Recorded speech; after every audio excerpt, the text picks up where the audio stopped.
when you showed up in my life, trying to join the band, like everybody is on board. And if I was honest with myself, I'd be like, all right, this is one of the most charismatic people that I've ever met. Like, and I think that's what was so threatening to me because like I was like internally trying to figure out my own way to like be a front man, and I knew the insecurities that I had, and I saw that you didn't share those same ones. Like you just kind of were comfortable in your own skin, and I was like, dude, I'm gonna get mowed over by this guy. And like, no.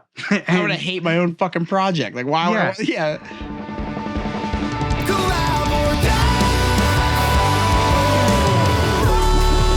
We're always collaborating at all times with the universe. I'm looking into real estate now, and so what I really want to do, I know, growing up. But yeah, so I'd like to get into a place that I could actually, retrofit a room into just like a studio space, like a live room for doing this kind of stuff. And then, that doubles. Basically, if I have that space, have another space for where I can do vocals, so I don't have to like move shit around. There's nothing worse than like having to tear down and set up all the time. Dude, I know the feeling. Like I bought a separate interface just because of that reason.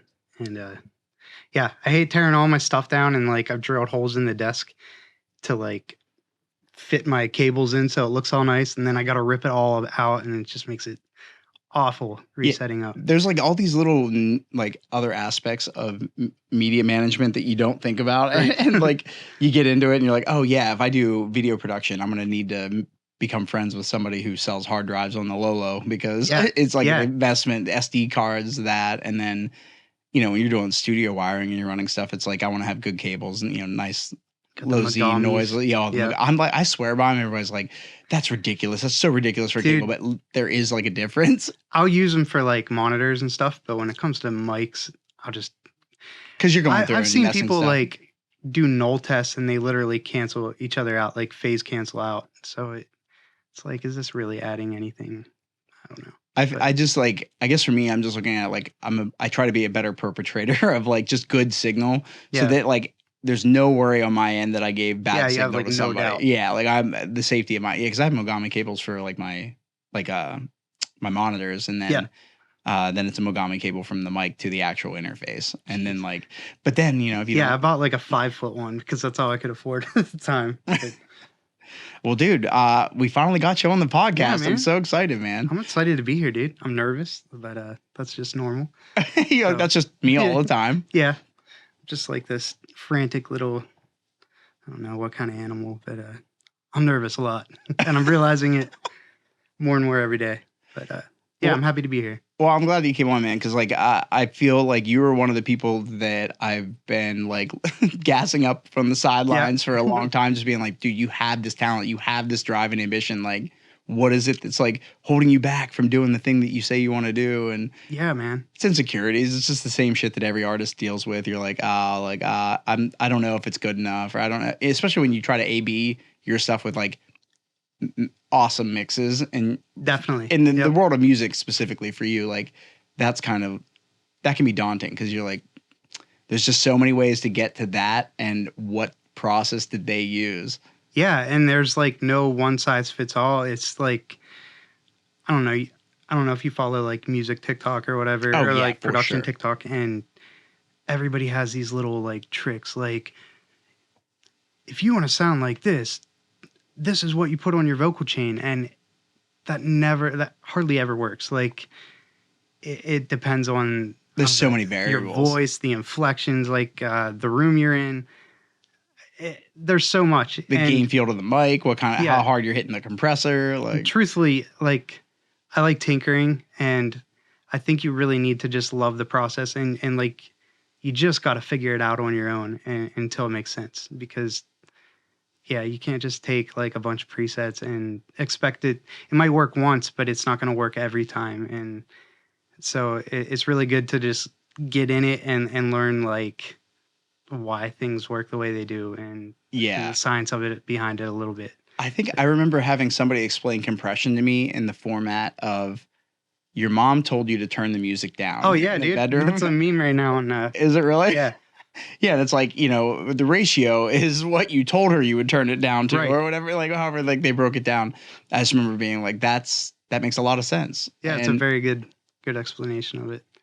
I feel like, do you love or hate when people are like, oh, just use your ears, man, if it sounds good? I feel like you like it because you're at a point where you have the skill set to get it to where you actually can like hearing. But if that what were you're me doing. like 10 years ago, like that would upset me. Like that doesn't give me any answers. And I've heard people say it and I agree with it. Like, yes, it comes down to your ears, and if it sounds good, it is good. That's all there is. That's true. But like in order to get there, in order to really get it sounding good, like that's a process, man. Like you have to know where to start. You have to know where to go. It's just trial and error, man. Like I think that's the best way. Do you feel like you've done a decent job of sort of like spending the time learning online and like what have been your like bigger influences, I guess, like lately when it comes to acquiring a new skill set and being like, oh, this is something I'm definitely going to learn to implement? Because I send you, like, I'm obviously on the music TikTok dude, side I of swear things. we have the same feeds. Like you'll send me stuff and I was like, dude, I should have sent Johnny that earlier. It's my love language. Yeah. My love language is sending people I love TikToks that I think that they would appreciate. Well, I appreciate But you it. see those ones are like, oh, here, try this new cool vocal effect next time you're mixing your song or whatever. I mean, some of them are cool. There's some real gold nuggets in there. Well, that's good. The discourse being there is like what solves the problem of I don't know what you mean by like you said. It's kind of like disingenuous to be like, well, if it sounds good, it is good. It's like the gatekeeping kind of attitude sucks. And so I'm just glad there's a lot of people sharing like what they do. It's cool. Dude, back in the day, there was a site called recording.org, and it was just like this forum site where beginners like me, they just pose questions, and the moderators were all like esteemed sound engineers, and they would just give such good information.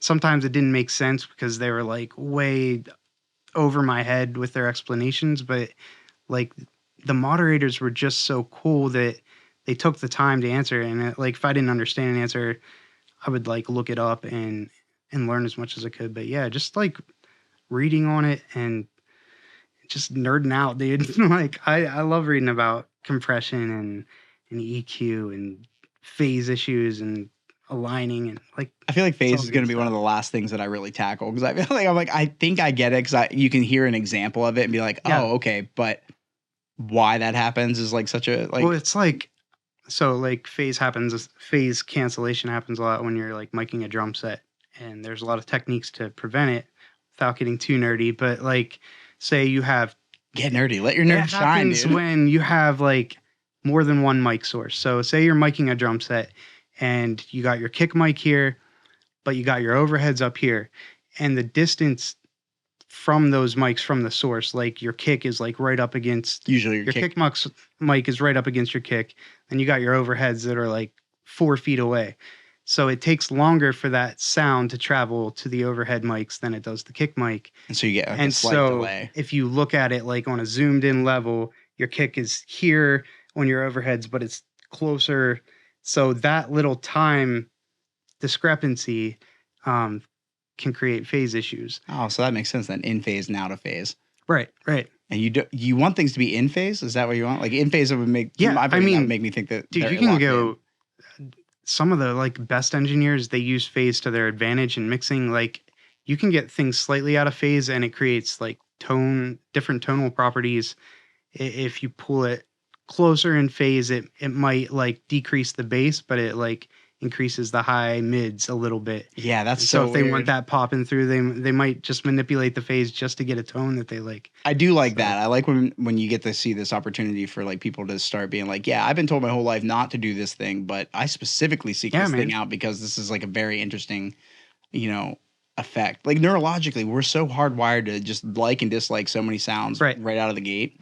And so I feel like it's hard to sit here and say, oh, that's not good, or this is not the way it should be. It's like maybe by some standard, that's probably the case. Yeah, dude. But it's not like it's a universal rule. There's no right way to write the song. Like there's no way to mix either, but there are better practices, right? And you have to learn those things to be able to get to that barrier. That barrier for entry of becoming good is only as deep and as difficult to get through as the network of knowledge and information you can find around you to kind of help break it down a little bit. Right. And people say break the rules all the time, and yeah, you definitely should and push the boundaries. But yeah, I think like there is a threshold that you need to learn. So you know how and when and why to break the rules that you want to break. You got to know which rules you're breaking, and I think it goes better that way rather than just flying by the seat of your pants, not knowing what you're doing all the time. Right. And that comes with practice too. Like the more you do anything, the more you learn your preferences and how to get to where you're going. How big of a game changer was I feel like you've done a really good job of really diving into and figuring out it. And I mean, to the degree you would say you would mastered it, like EQ, when it comes to like getting a signal in and getting, you say what's the average number of tracks that artists give you, and don't use us as an example because we just ignorantly No, it's fine. You.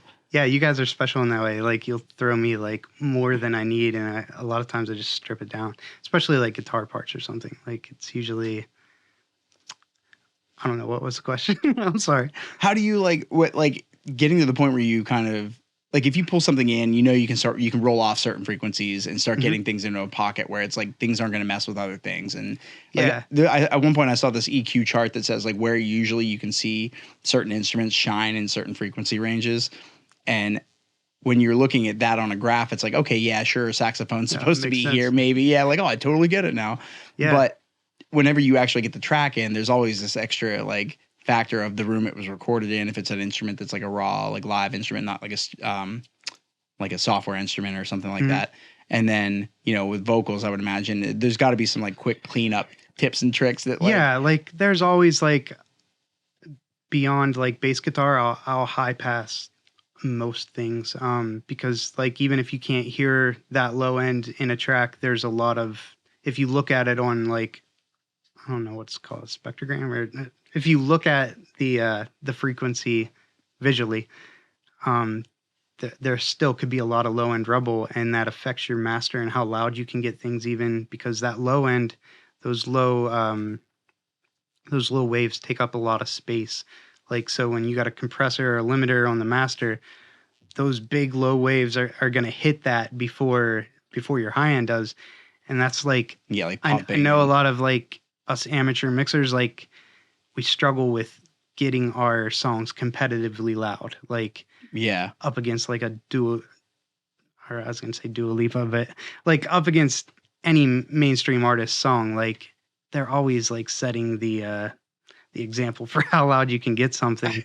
So, and I know people are like, they hate the loudness wars or whatever. They're like, you should just make it how it sounds the best and with the most dynamics, and don't worry about how many luffs it's hitting. And that's all true and great. But like at the end of the day, you want to sound competitive. You don't want somebody to turn on your music and it's like 6 decibels lower than what you just listened to on Spotify. Right. So like there is a lot of EQ can help in those areas too, beyond just tone, but like make sure you're shaving off those unused bass frequencies. But like, dude, EQ was tough for me. Like I didn't like really dive into EQ, I don't know, till later in the game of mixing. But I don't know, it's just kind of like, I know there's a lot of people that notch it out and they'll like pull an EQ band up like really high and kind of sweep until they find frequencies that don't sound good, and then they'll cut those out. And but out of context, if you're filter sweeping, anything's gonna sound bad if you have like this narrow frequency, just ear piercing. So you got to be careful with how many like dips and cuts you're doing or boosts. But basically, just do a low cut if it's not the bass. Like clear up to 100, you're gonna be fine.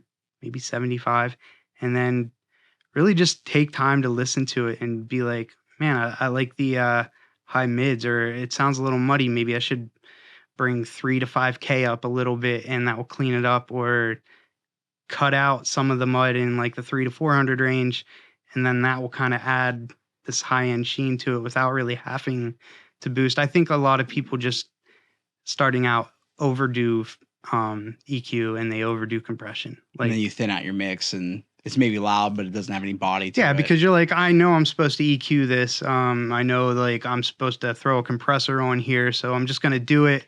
And like before you know, you have like 20 dBs of gain reduction on your master, and everything sounds so squashed. But you just, I've made such crappy mixes, but I just stuck to it because I knew I was supposed to throw a compressor on there. So it sounded awful, and the reason was my compression settings, but I didn't want to take it off because I wanted to be as much like the professionals as I could. So yeah, just really diving in and learning your tools it's a good idea. Context matters. Like, Yeah. you have to have a good context reference point for where you're trying to get to. And like ozone and stuff like that, I think is helpful because it lets Dude. people see like what you're kind of what like visually looking at like the waveforms and being like, oh, okay, all right, like Yeah. theirs doesn't have anywhere near as much high end on it as I thought that maybe I needed or whatever. It's kind of like reverse engineering. If you have the ability to kind of get some good professionally studio mastered tracks, you can kind of reverse engineer a little bit how you get to those tones. Like Absolutely. I liked whenever we got like the mixes from Alias from Bert and just being able to send those over to you and be like, what, like, here's these, mix buses for individual like parts of the song, like arrangements, like here's the guitars, here's like the effects bus, here's the vocals, here's everything, like kind of separated out, and you can kind of hear how it sounds in it the way it should, but the way if you were doing a mix to try to match his, it should sound like this, and here's why, because it, like when I listen to the vocal stems for like Volatile, for example, they're way more wet than I realized they were. Yeah. And I might ask for them in a full mix to be a little bit more wet because it doesn't like permeate the rest of the mix as well.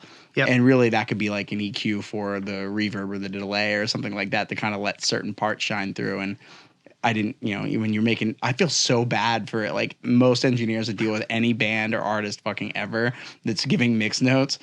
And I hate giving them. So I always buffer my notes before I make them like to Bert. You're really good at like describing what you want, and maybe you don't have the technical terms for it, but like when you use the term wet, like I want my vocals a little wetter, like, dude, I know exactly what you mean. Yeah, you know what I'm talking about. Because I mean, I'm referring to it in terms of like a dry and a wet knob. Like, I'm like, yeah, it's just turn that knob up a little bit. But really, I know what I mean is, dude, I just want to feel it a little bit more saturated in the mix than it is currently or whatever. Yes, dude, it's so much better than like an artist giving you feedback and being like, yeah, you need to like pull down 400 by like 2.5 dB and like just getting super technical with you and acting. And they're not looking at your mix. That's like, not what's going on here, man. But no, dude, I appreciate your feedback. Like it's always pretty clear, and I usually agree with it. Like, well, even when you were like first starting out and doing mixes and you were just doing stuff yourself, I knew they weren't like the best mixes, but I was like, this is better than I'm hearing what most people are putting out in this area or in my area where I'm trying to listen. You listen to any of your friends that are in local bands with you when you're growing up, and you're like, the spread between the quality of mixes is insane because everybody goes to their friend or this other person or somebody they trust who's like an old head who has a bunch of analog gear and a studio, and it's like, that's his metric for selling people and going there because it's a cool experience. You go into this nice room and it's got a nice live room, nice wood everywhere and sound paneling everywhere. You're like, oh, I know we're going to get a great mix out of it. Yeah. And we've been in some really like just since pursuing music professionally, like I've been in some really nice studios, and it's like, that is not what and I've gotten mixes out of those studios where I'm like, ouch, this sucks. Yeah, like I remember for a long time, honestly, like before we started mixing things with you, it was like we had to go to these people that I knew at least did nominally decent mixes that I liked, but even still I could listen and A and B it with some of my favorite records and be like, these are not the same. And then I remember being in House Aloud with David Bendeth in New Jersey. Oh, wow. And it's like right outside of Hoboken. I went and saw the Carlos's Bakery from like the Cake Boss. Dude, he's amazing. Yeah. And I mean, when you listen to him talk, you're like, oh, he gets it. This is in his bones. Like, this is what he was like destined to do because he's so fucking good at it. But he was mixing Sempiternal for Bring Me the Horizon. So I'm listening to all these songs before that record eventually, I think, leaked inadvertently from the US version of Epitaph Records. Yeah. And so I think they just dropped the record not too long after that just to not lose any of the steam. Right. But I remember listening to it like in the late fall, early winter before it had come out. And he was mixing, like, I remember hearing some of those songs and being like, oh my God, this sounds so good. And then he'd walk us around, like, you know, out of his office room where he has like speakers that he can listen to it in there and not be in the mixing console room where it sounds a little different. Mm-hmm. And he, you know, you walk out and you do this basically, like, you go through the lobby area, then there's like the actual room where the SSL is. He's got like these 2 massive SSL boards and he's pulling it up and you can see the faders like move automatically from whatever he's programmed for certain parts. Just all recall to the... Yeah, and so he would like recall whoever his like mix engineer was that he was working with. He's like, yeah, pull up tracks like 16 through 30 or whatever, and here's like all their guitar tracks. And I was like, how many what's the most number of guitar tracks you have on one of their songs right now? And he was like, I think this one has like 100 and something tracks on it. And I was like, just for guitar, geez.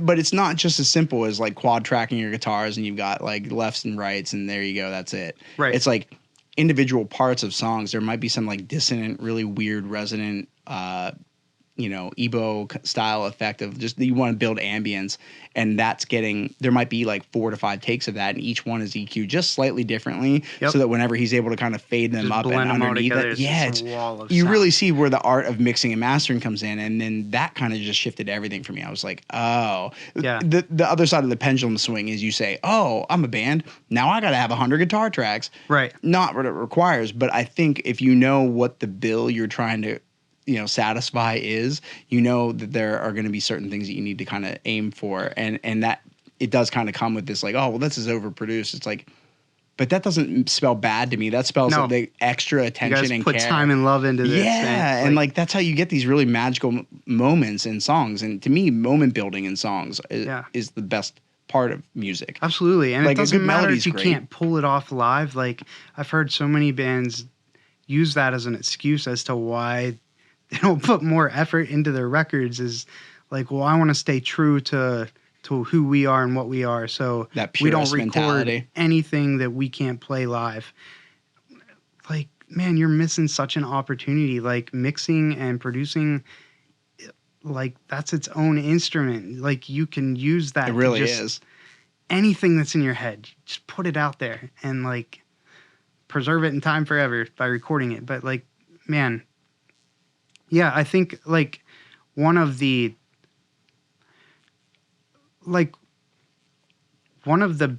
biggest differences I hear in like say a super professional mix versus an amateur mix has a lot more to do with production and like structuring of the song than it even does with the mix. And it's like, no, if this was EQ'd a little better, then this would have sounded awesome. Like, no, it's this nuanced kind of art that you got to learn of production and like how different instruments interact with each other. And you just got to really invest time in that.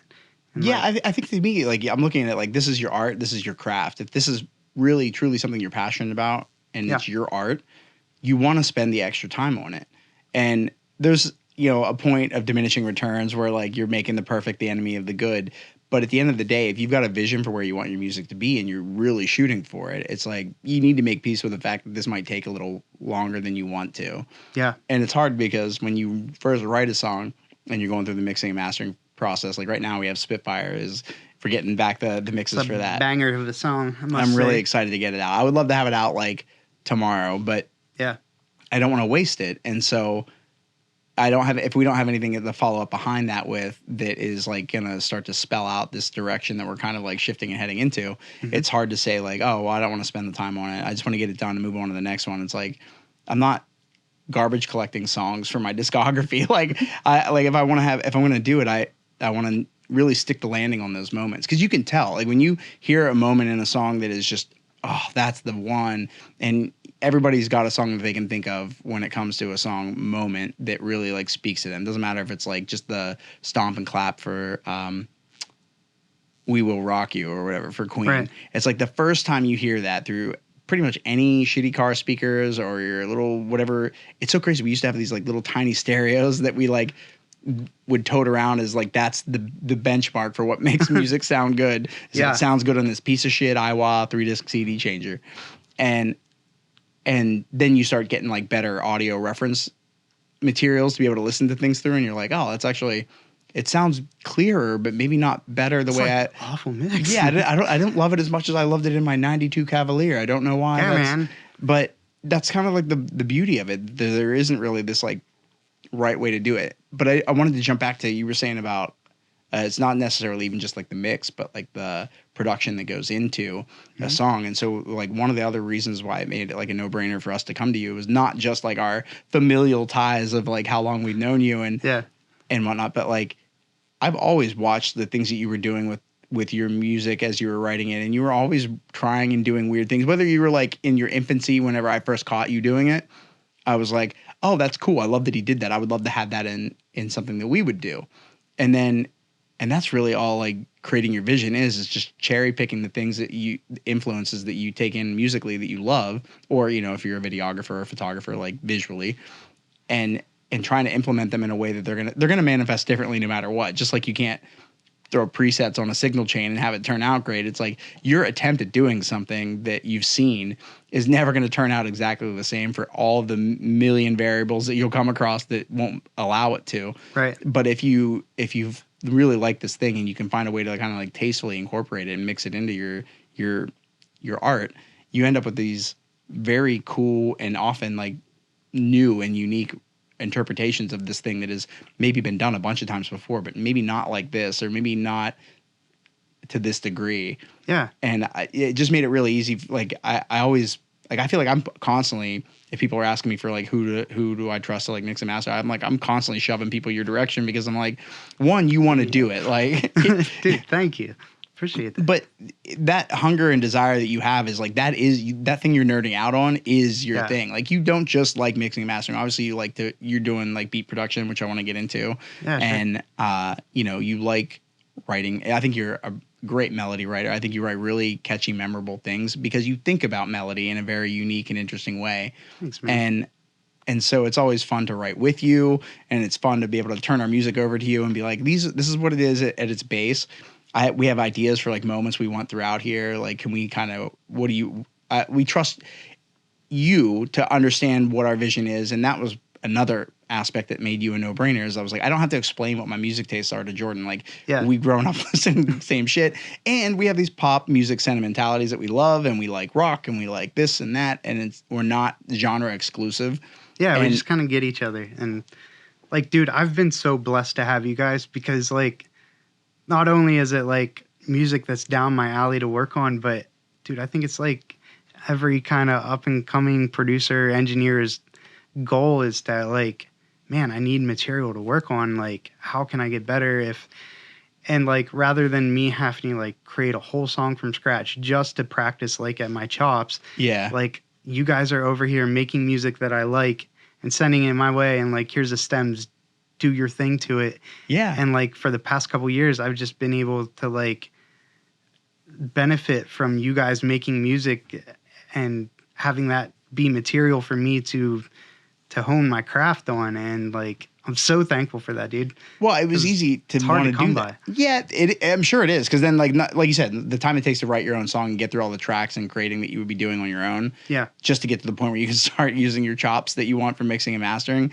Right. There's like a curve that's going to take place in how fast you can get to the point you want to be. Whatever that is. I mean, you set the definition for what makes you a successful mixing and mastering engineer, right? Yeah. But like, for us, it was really cool because I was like, your skill sets had come such a long way. And even if you felt like you were like, I don't know if I'm like quite there yet. I don't know if I want to be doing your mixes yet, but like I can like help and maybe with some of the production. I was like, you were very well clearly past the tipping point where it was like, you just need to dive in and start doing it, whether you like it or not. And we need to be able to say, yeah, this is signed off on. We can make notes and make adjustments to get it to where we want it to be, but you know how to get it to a place where I feel very like safe and confident in my mixes with you because I'm happy to know that the TLC that you put into it manifests in the way it sounds. And to me, that's your passion for caring about how, you know, good music, whatever that genre is, should sound in its own respective like space. You're aware of that. And then to add in on top of that, you know, we share a lot of like, I love when a new record comes out and you and I are, I'm like, oh, you're like, oh, did you listen to this yet? You need to listen to this record yet.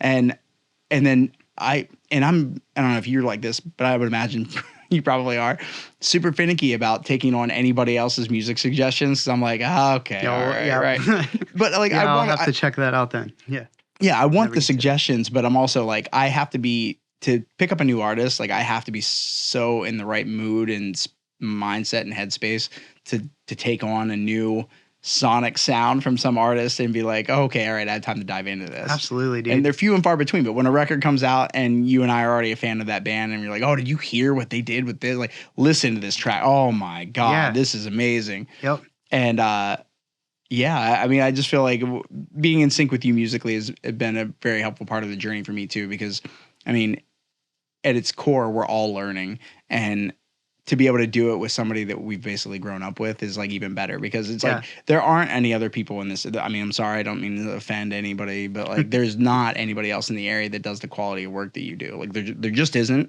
and I won't fucking hear it, so don't even try. But like that is a big problem, and it's not because there aren't other people that want to get there. It's because you aren't teaching a class, or there's nobody in this area that's going to be able to educate the people that are like the bedroom producers in the area to be able to do stuff. So they're going to the same online resources to get their information as everybody else does. Yeah. And in this like onslaught of all this information that you can kind of digest and take in and internalize and try to put forth into your mixes, there's a lot of room for error too. And it's hard when you don't have somebody that can kind of like walk you through with knowledge why maybe this thing that they're doing, they're not getting the result they like, but they don't know how to get anything else because they're like, I don't know really fully how this process works other than what I was told this would help with. And it got me to a point where, you know, it's like you're not helping me leave this off in an interesting place. You're basically stuck in a place where this mix is not going to be good and I don't know what to do to make it better. No, I feel you, man. And like, you can maybe help me out on this, but like, it seems like locally, and maybe this is globally, but this is one of those areas where it's such a, you're either passionate about music or you're not. Like if you're into mixing and mastering and production, like it's such a fiery thing that like people tend to be very guarded with it. And like there's been a couple of call them producers that I met around the area where like, dude, I think we could have like did something really cool together. But it's kind of like this standoffish response of like, I don't know if I want to let anybody in to kind of critique my process or how I do things. It's just so hard to find somebody that you can communicate with almost like on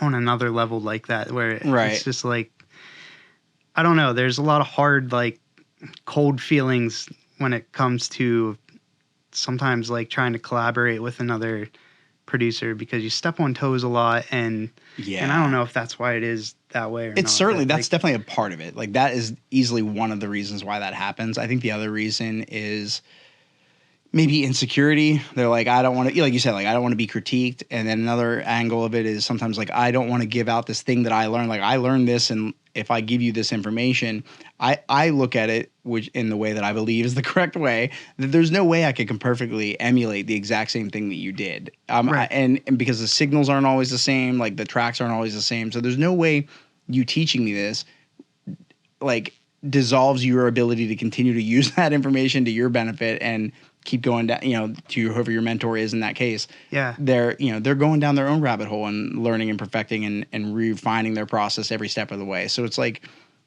it is partially that, it's partially the gatekeeping, but it's almost foolish to think that you're going to have any trick up your sleeve that if you gave to anybody else would now diminish your value as a producer. It's like, I don't understand that mentality. It's that scarcity mentality where you're like, it's a famine mentality. Like, oh, if I do this, and I put it out there, then there's not going to be any work for me because now this guy does it. Yeah. It's like that's so hardly the case because there's never a shortage of people that need this work done. Mm-hmm. There's a shortage of people that can do it well and they can do it at a price point that like, you know, certain people are going to sign off on or everybody's happy with or whatever. But you've come a really long way, man. And like, it's really exciting to see that, you know, what was it, like 2 or 3 months ago, you were like, yeah, I can start taking a look at some of these mixes, but I am a little buried right now. So I've got like, Yeah. and that's good. Like I want you to be, able to like get out of working whatever 9 to 5 you have to do in the meantime. That's like your bread and butter situation, Right. to get you to the point where you can spend more time doing the thing you love. Man, I am still a long way off, but like I never even thought I would be here, and I'm like just so thankful. It's exciting, man, and like I'm excited to see you guys growing. And it seems, dude, you guys were on a Sheets commercial. Like just in the past couple of years, you've had so many cool things happen. Like Relic Hearts, if you don't know what I'm talking about, but like Alex Goot and. Yeah. And just getting on his distro platform, like it seems like a very. I tried like looking the stem.io, like IS. I don't even know how, like, is that kind of a closed off environment? Yeah, it is. Because I was like, how do I get on here? Like, what would I? And so you should be on there actually now, just because you were already a part of something like the because we were doing like paying plus offering like a split percentage too. Because I was like, the least we can do, if this is the price you're agreeing to do this for, and you like what we had the talk like 3 or 4 months ago. You're like, I'm gonna have to bump my prices up a little bit, and I mean, I'm in that place too, like professionally, where I'm just like, I totally get it. Yeah. And part of the game is we just have to keep putting stuff out, and if that's a little extra dig each time we release something, it's like it is what it is. There's 4 or 5 of us in the band, like.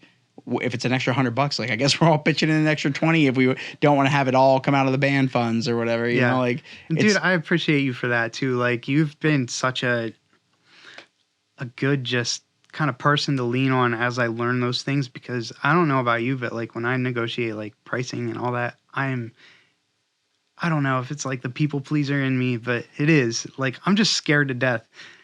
I don't know, but like, I'm just so worried about pissing somebody off. Right. Like, I'm never going to come back to him. He just like said he needs more money. Like, I don't know why I get so scared. And like half the people that I raise my price with, like if they wouldn't agree to that, like, and we couldn't figure something out, it's okay. I'll find more work. Like, right.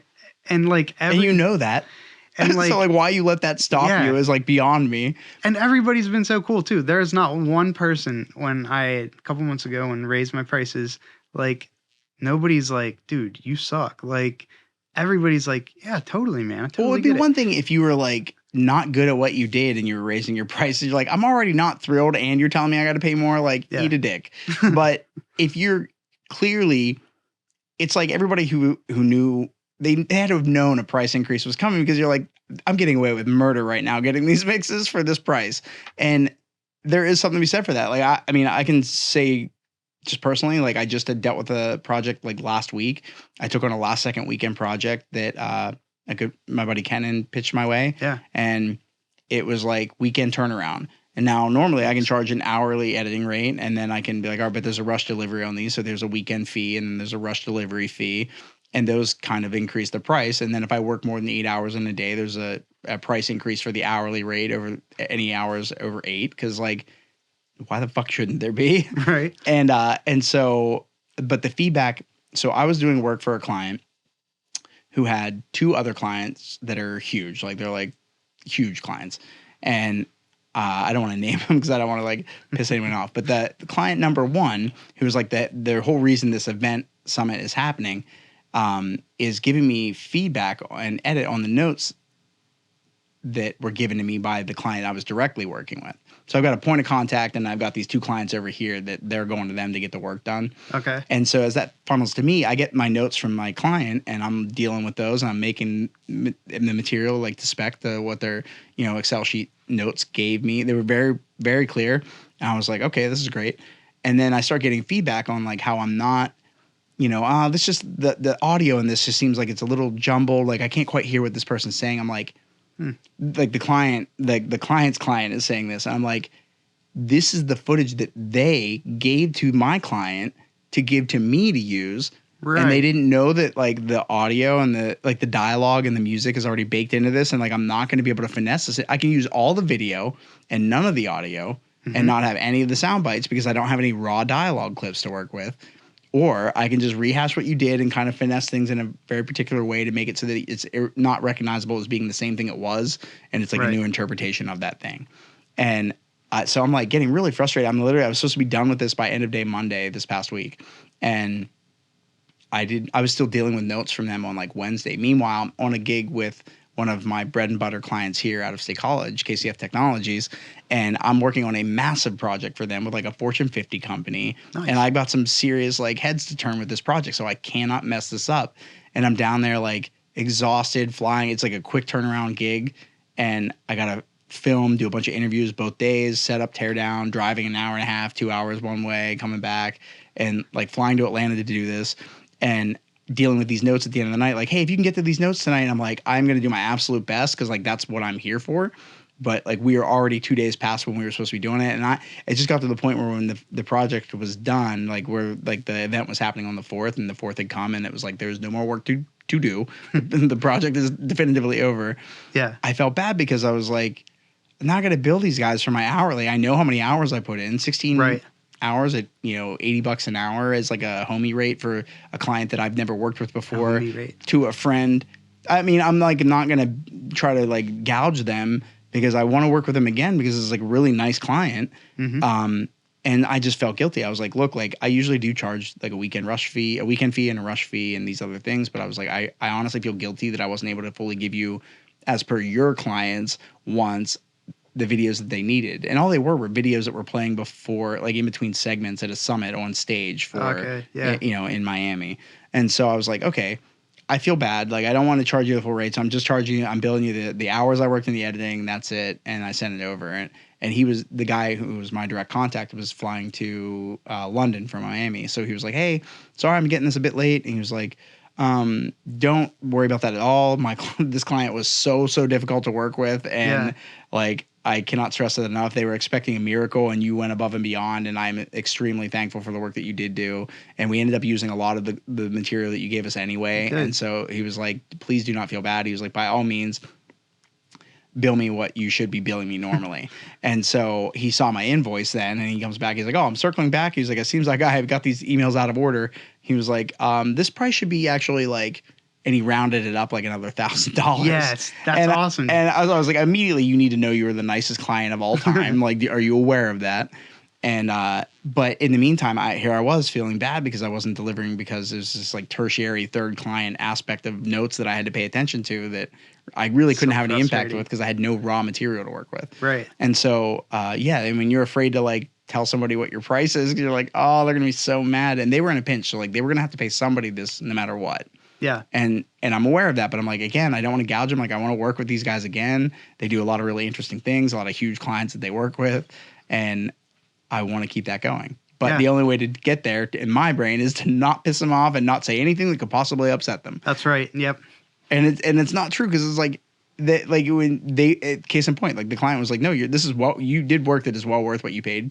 What you're asking me to pay you, and also you asked me to underpay you, so like why don't you just bump that up? I was like, yeah, I'll just flat rate you for the project then and call it a day. And he was like, sounds good to me. Do you find it easier to flat rate rather than charge by the hour? Unfucking fortunately, because I think it's like you want to get the project done and you know how long it's nominally going to take you. If you're comfortable with setting a flat rate for yourself that says this is $500 for whatever this project is, and you know that project is not going to take you more than the number of hours that you deem is okay for you to continue to work on something, because you're a bells and whistles kind of person like I am. Like if I spend anything extra time I spend on something is the bells and whistles and the fucking sprinkles on the cupcake. Like I could spend 2 weeks editing your vocal, but I'm not going to charge you for that. Right. That's and also me, like, it's not beneficial. It's not beneficial to your time. Like there's no reason to do that to yourself. And 9 times out of 10, your client doesn't honestly want that either. They want the delivery. They want the deliverable that they're trying to get at a price point. And so a flat rate's an easy way to have people be like, hey, you're not going to incur any extra costs.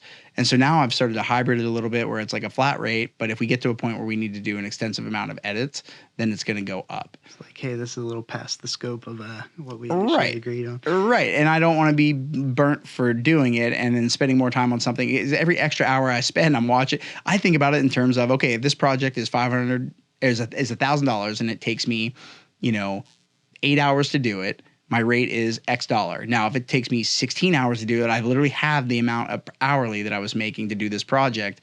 And you have to set this like dumb metric for yourself. Yeah. And I'm like, I refuse to make less than $50 an hour at any project I do ever again, ever. Like, I'm not going to do it because it's not that it's not worth my time. It's not worth the time it takes for me being able to do the other things I'm trying to do. I've got a podcast, I've got the band, I've got clients that I like to work with that pay me very well to do the work that I do. And so it's like, I have to value my time and treat it accordingly. Yeah. And everybody does. And so, yeah, but when you feel bad kind of raising your prices, it's like, no, I'm going to be going through one. I'm letting them ride this year because they have already gone over their budget. A couple of my bread and butter clients are like, oh, we've got like 20,000 for you for this year, and then I'm like, we've been past that since March, and so I'm like, and we're still booking me. Are you sure this? I'm like, I don't want my client to get in trouble with their bosses for spending more money than they should be, but at the same time, it's like they're coming to me because they need this material, so I just need to treat it like, okay, like I'm not gonna gouge them right now, but I did let them know, hey, like 2024 new prices are gonna be going up a little bit, and then some of my clients are like, well, that's fine. Like, we'd actually like to talk to you about like locking you in under contract. I think if we could just do like a retainer for you for an hour. I'm like, yeah, all right. Dude, the retainer's the goal. Like, that's awesome. Yeah. So you're not like hard up for work. Like throughout the year, do you have like dry seasons? Or yeah, of course. It's freelance. So at the end of the day, like there's no consistent paycheck no matter what. It's just like, that's what scares the heck out of me. Like, I'm in a spot where I have no choice but to keep this going. However, if you can kind of bank on getting like, you do this thing pretty well too, where like you do like mixing and live sound engineering for like churches and stuff like that. Yeah. And those are interconnected communities. So it's like, you know, any one of them in there that has like a son who's doing a country album or whatever that needs it mixed and mastered. Right. you get these kind of like word of mouth gimmies that get passed to you. And that's like an aspect that I have truly benefited from in terms of like just being a social butterfly and being around and having people know my name. And I'm also like kind of an outlandishly like brash and outward spoken person, so it's not hard to hear about me. Have you subscribed to the Collab or Die podcast? But you know, I think that there are these not like skill leaders, and so that's what I would consider you to be for your craft. Like, you're a skill leader, and so it's like people are going to need these things from you. Like, to me, it's easy for me to actually pass a project on to you that requires like some of your immediate attention and to be able to pay you more than you normally charge me if I can bill it forward to the client and I don't have to worry about taking care of this nuanced aspect of it. If the budget allows for it, it's like, yeah, of course. That's not saying like take your client's money and spend it frivolously. It's like, take your client's money and spend it wisely so that you can get faster turnaround and get them outsource it. Yeah, get them. There's certain things you're going to want to do, and you can't go down every rabbit hole on your own. Like, I've got a decent skill set when it comes to mixing and mastering for videography, when it comes to like, you know, timeline editing and dealing with like basically leveling. But that's not to say that like I want to go through and spend time being like, actually we could compress the sound a little bit more for this broom sweeping along the floor so that it sounds more prevalent in this video. It's like, at that point, if that's the hair we're splitting, I'm just gonna like reach out to somebody and be like, hey, I need you to Foley this. Like, this is a rate I can pay you to do that, and because that's what I'm making. You have your clear like lines that you don't cross into. I'm still working on those. Like, some things I just can't let go, and then I obsess over it, and even my wife's like, give up already. Like, on what? She's like, give up. Like, you're never gonna make it. A mix for like 2 months. She's like, why are you still working on that song? It's like, I have no idea. It's just something doesn't feel right yet. And yeah, but there's like something to be said for you having that ear. It doesn't even matter. I don't know. Yeah, but it does matter, because it matters to you, because you're putting your name. That's the other side of it, is at the end of the day, when you're releasing content when you're helping other people create their art and they're using you and they're talking about you as the one who did it. This is why I don't like to give raw files for photos out to clients, because I'm like, it doesn't matter if I even like your edit. If somebody sees that edit and thinks that I'm the one who did it and they want to come to me for that and I can't replicate it because it's not what I would have done. That makes sense. It's like, it's not just the good, it's also the bad of like, what if somebody is terrible at editing and they do something where like the highlights in the photo are clipping, or like the audio is clipping, and they're like, oh yeah, Jordan recorded this for us. Yep. You're like, he did not. No, I've been in situations like, dude, there's this one guy, the song was... It was just kind of awful, but I was like, dude, please, you can do whatever you want with the song, but please do not tag me in your post. Like, don't mention that it was mixed by me. Like, let's just move on from this, because he was on a tight deadline for whatever reason. I don't think the deadline even mattered, but to him it did. Self-inflicted deadline. Yeah, and he's like, well, I want to put it out. I'm ready. And like, I was not okay with it, but I was like, here you go, man. I was just happy to get it off my plate because I was stressing over it, but it's like, nah, don't tag me, please. Well, at a certain level, like I know some photographers that have some really nice, like they have big clients. Like some of the people that I toured with are now touring photographers for some major artists. And so, but then those artists post their thing and I'm like, oh, they didn't tag you. And it's like, well, in your pre-agreed upon, contract of you working with this person, they're not going to tag you in everything. They may, you can spell out in your contract, like, hey, I'm going to use all these photos that I'm hiring you to take on tour, but I'm paying you well enough to not have to tag you and everything. Yeah. And so it's like, oh, okay. All right. Well, then there's like this that's kind of like how much should influencers make? It's like, there's no actual number for this. And so it really just comes down to what you want to barter for. And you have to be able to go to bat for yourself. Yeah. Yeah. Going to bat for myself. But like, yeah. You paid me enough to justify, like, if I got paid a certain, like for you, if I were mixing and this client has this thing they want to go out and they want to release, I'd be like, hey, like, you paid me this amount and so I don't want to be tagged in it. Like you should just be able to say that. That's just the bottom line. Like that's also your artistic integrity that's out there as well. Yeah. And if you're like, this is a little rushed and it's not where I would want it to be, and you don't really seem to want to spend the time or the extra money on getting it where I would love it to be, and that's fine. That's your prerogative. This is your art. You decide when it's done for you. But if I'm helping you make this art and my name's going to be attached to it, it's going to be where I want it to be. Yeah, I want it to represent But if you want to put it out now, I do not want my name attached to it. I don't need to feel bad about it. It's not like it's bad. I just know I would do more to it. Right. And those are, I think most people would appreciate that honest conversation being had with them if they're capable of understanding where it's coming from. Some people can take that as a slight. And at that point, like, I'm not trying to kiss anybody's ass to get them to understand what I'm trying to say to them. I'm not ever trying to go out and maliciously mess anybody's like feelings up or like don't have time for that. Yeah, like I'm just like, you just need to understand, like, this is how it is for me. And it's a hard conversation to have because you got to have a conversation with somebody that doesn't want to hear what you're about to tell them. Absolutely. Hopefully you don't end up in that position though. Comes and goes, man. Yep. So you were telling me like a little while ago, or like a week or so ago, I was asking about you. I've been working with a couple of like rappers in the area and they're always looking for beats. And it's like the three that I'm thinking of specifically, all super talented in their own regard. One of them has very meticulous brain, very capable of like the entire grandiose vision of like the song, getting it recorded and everything. That's amazing. And then getting it into a release strategy that works for getting it out there. The other one is just super, super, super talented, but does not spend any of the time on the back end on like that side of things, and he's kind of a purist in his own regard. He likes his niche and that's where he wants to be. And I think it can be stifling, but it is what it is, right? And then the other one is like, he's really, really talented and fun, and like he's energetic, he's charismatic, he writes pretty good hooks for being a rapper. And not that rappers can't write good hooks, but like I would not expect him to be as good as he's kind of like an idiot savant when it comes to like how good of a hook he can write. Right. Just if he has a little bit of time and some space to work with something. But is terrible at like taking care of his distribution and really executing on a release strategy or really understanding what goes into the mixing mastering process.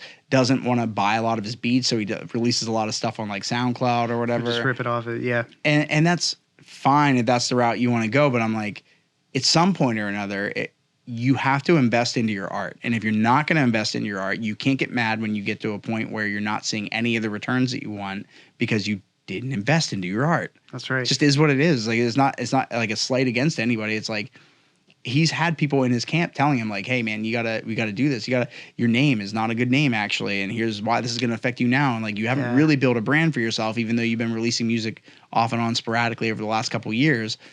And you're like, you think you're married to this name only because you think it matters. Right. But really, it's like this name has to also play a part in carrying you. And that's in search engine optimization terms. That's in, just general visible likability. Like, I better like your logo. And do you watch Dave on Hulu at all? It's a Little Dicky show. Oh, it's like, yeah. I see clips. Watch that show because it is a perfect encapsulation of just how neurotic an artist can be when it comes to what they're thinking about and what it is that goes into what they're doing. Like when he's like trying to come up with a logo for a backdrop for like this show he's going to play. Yeah. And he's like, I don't know. I just don't feel like he's not creating it, but he doesn't know how to articulate what he wants different. And the girl who's doing his art for him is getting a little frustrated with him. Yeah. And he's not like necessarily, he's this artist he's got some money moves being made, but he's not aware of all the artists that are in his camp are all kind of suffering from that artist plight themselves of trying to like, you know, communicate, get their points across, also get their work to be seen and known that it's them, and, you know, allows them to get more clients in, yada, yada, yada. Yeah. And it's a very, like, to me, it's almost like if you've ever worked in a restaurant and you decide to watch like Hell's Kitchen or some sort of a show that's all about cooking and serving and service in general, and you're like, it's like, I don't know why I went to work for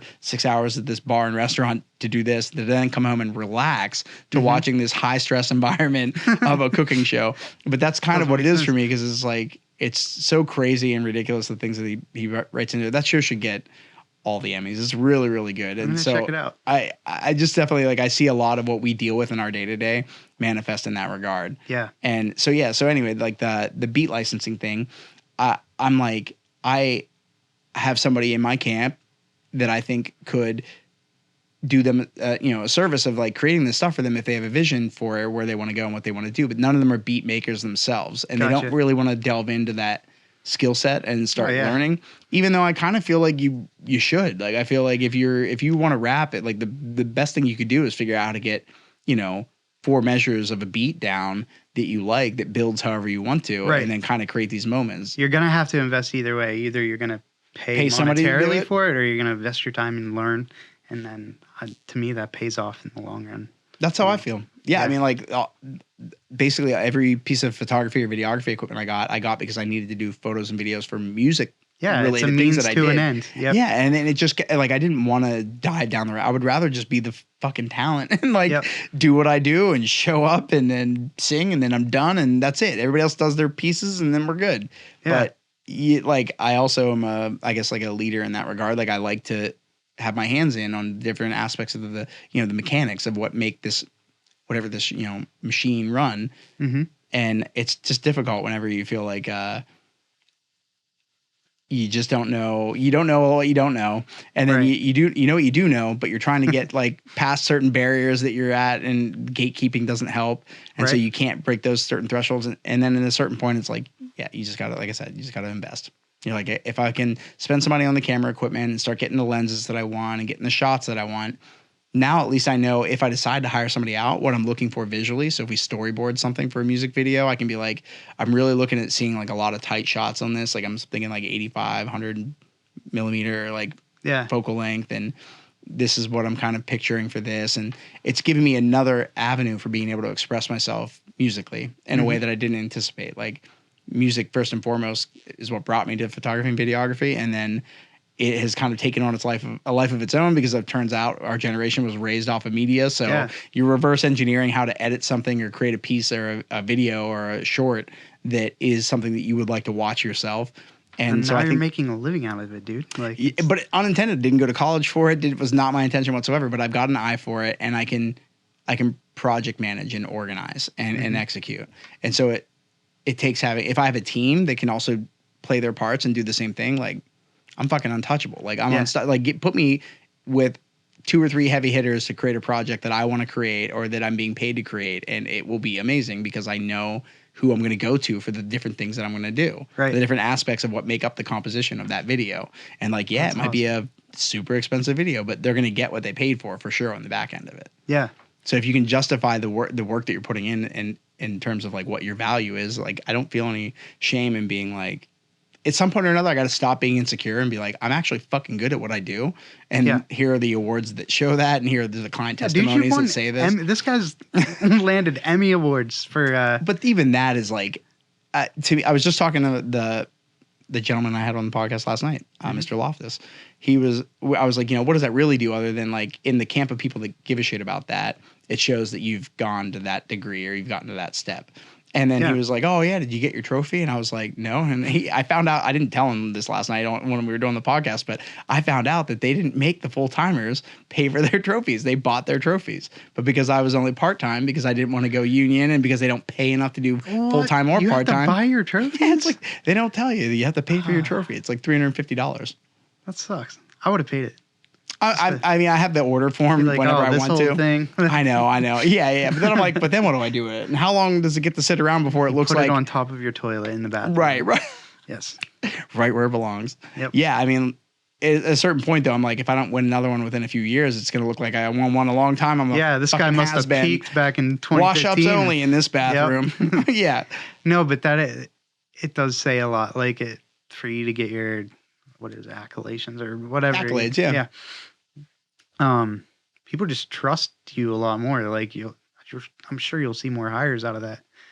Yeah, I mean, maybe. Like it's like it's in my like professional like bios and stuff like that. But I mean, it's also I'm so far removed from it now because that was 2019. So it's like the pandemic happened right after. Yeah. So it's like, yeah. But I mean, you know, okay, cool. Now I want the Grammy. Like that's what I want next. That's what I want.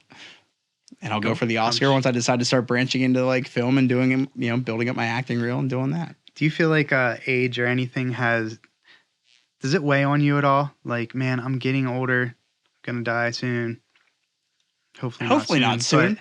But, like, dude, when I was 19, I had like a breakdown when I was turning 20 because I was like, I had such a goal for the longest time. If I don't land a record deal by the time I'm 19, then I'm just gonna give up music. And then when I crossed that age goal, I would like set my goal to like, okay, I have till I'm 25. Right, 25. That's it. And then 25 was like 27. Then it's by 30. I think Nick told me one time, he's like, yeah, if by the time I'm 35, if I don't make it in music, I'm just giving up. Right. And like, I don't know if we all have that feeling or not, but like I always would set these goals and like it ultimately like kind of, I don't know, jinxed me, man. Like I'm not gonna say jinxed me. Is that why I didn't make it? No, I mean, you have to adapt. Like you have to be malleable in your goals as well, because like you can have a goal but you have to reassess. Every so often you should check in with your goals and be like, are these still the goals that I want? Like would doing this or doing that actually be what I still wanted to do? Or have I just been chasing it so long that that's what I think I need to do? Yeah. But to me, I think, it's harder in maybe the entertainment industry or music where you feel like, oh, well, if I'm not, you know, a child prodigy at 17 getting picked up and being promoted by Usher and like, you know, getting a record contract that is way more than most artists will ever see in their lifetime. I mean, what does that really say other than if your metric for success was following that path and you didn't get picked, I hate to break it to you, but you fucking failed at that one. Guess you're not going to be the next Justin Bieber. Okay. Right. But like music is so different if you think about it in terms of longevity. Like our relationship with time is so fucking skewed because we think we only have so much time and we don't know how much time we have at all is the reality of it. But it doesn't really matter what age you are, to be perfectly honest. Okay, maybe I can't be I can't be a pop artist if I'm in my 30s out of nowhere. High School Musical, but is that true? Like, how old's Louis Capaldi? Like, where did he come from? How did he broke out and he's got Tourette's? Sia's like almost 50. Dude, Louis Capaldi. Sia's almost 50. Yeah, but just watching him struggle on stage and like the crowd helping him sing his songs as he gets through his like episode of Tourette's. And I don't mean this disrespectfully whatsoever. Like he is not what I would say most people would say is a conventionally attractive man. Absolutely, yeah. But he is like extremely beautiful as a human being in that his voice is incredible. His songwriting is really, really brilliant. I didn't really see it as much. I've listened to him over the last couple of years. Yeah. Like a single here, a single there. But then when we started doing Forget Me and you start diving into a little bit of like the nuance of what it is he's really doing with his songwriting, I'm like, man, this guy is fucking brilliant. So it's not an accident that he's like, you know, not maybe the most attractive guy in the world, but he's writing bangers and people love him. At a certain point, I think people did give a shit about what the artist looked like because that was how they were packaging the music they were selling. Like, you know, you watch Linkin Park and Sugar Ray and all the artists that came out in the early 2000s with a record.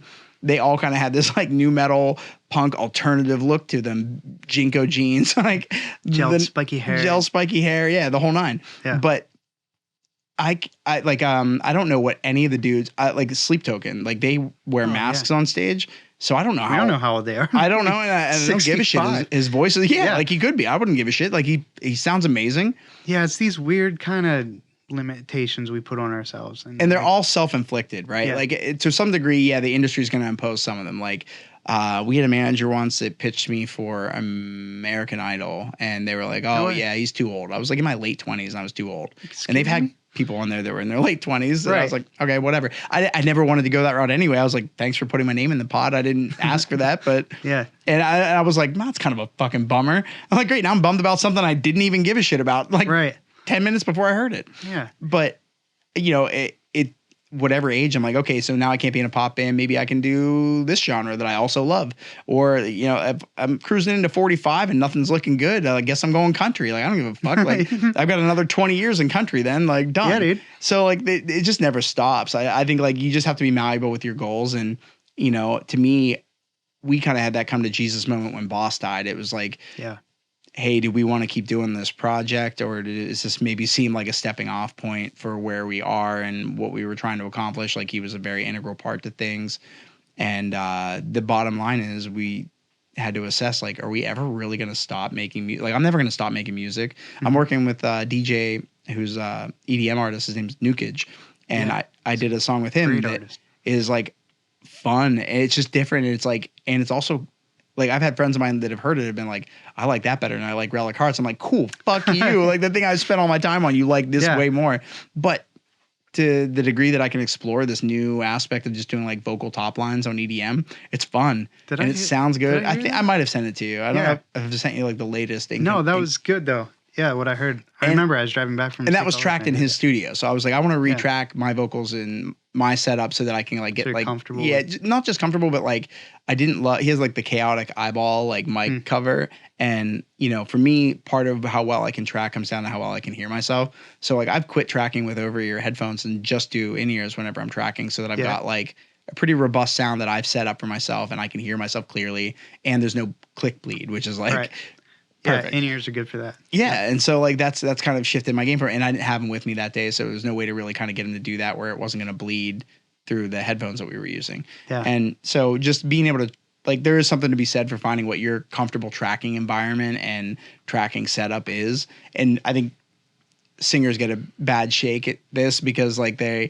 always want to be able to hear themselves and they want the music loud too. And there's no pleasing them. There's no pleasing us. We're basically the fucking worst. Yep. But you know, if there are ways to make it happen, it's worth doing. And so like I don't want to practice as if like, okay, but we got to be able to play without the click if everything fails. It's like, well, first off, I don't mind taking a pause and resetting to get us to where we need to be to play the show that we want to play. Just because we have the click goes out, or, you know, like the whole, you know, if our entire laptop sets out, like, oh, most of these bands, if the laptop goes down, there goes the show. Have you been following the whole debacle with, what is it? What's that band's name? With Ronnie Radke. Spirit Box? Oh, no, not that. But not the accusations, but the whole click. They canceled a show because they couldn't get their laptops like running. They had all their backing tracks on it. And like all these older head bands like weighed in, and they're like, "Is that true?" I feel like that could easily. That poor son of a bitch gets such like a nightmare of a. He gets fucking thrown under the bus for so many things, dude. I highly doubt that that's the case. I mean, first off, he's at this point a major touring artist, and a lot of the bands he takes out just as good. I mean, Luke Collins is drummer. Mm-hmm. Like he's got heavy hitters in his band. He's not. Well, no, they're not going to cancel a show for a laptop going down. And I will also double that with the fact that most of the artists that are doing that, and they've got live production synced with their music and everything, are not running off of one laptop. They've got redundancies set up so that if one goes down, the next one picks up. Well, so here's what happened. Like he admitted it, and I agree with Ronnie. Like I'm Team Ronnie all the way on this because I don't get hung up on like whether somebody's using backing tracks or not. I think backing tracks help. I play to backing tracks weekly. Like I'm in the worship team at church, and backing tracks help bring emotion to music. And so I think it's great. What happened, I think, is like whoever was transporting their laptops, something failed where they could not play their backing tracks for the show. And so Ronnie made the decision like before the show, like we can't deliver the show that we want to give you guys. So we're going to come back.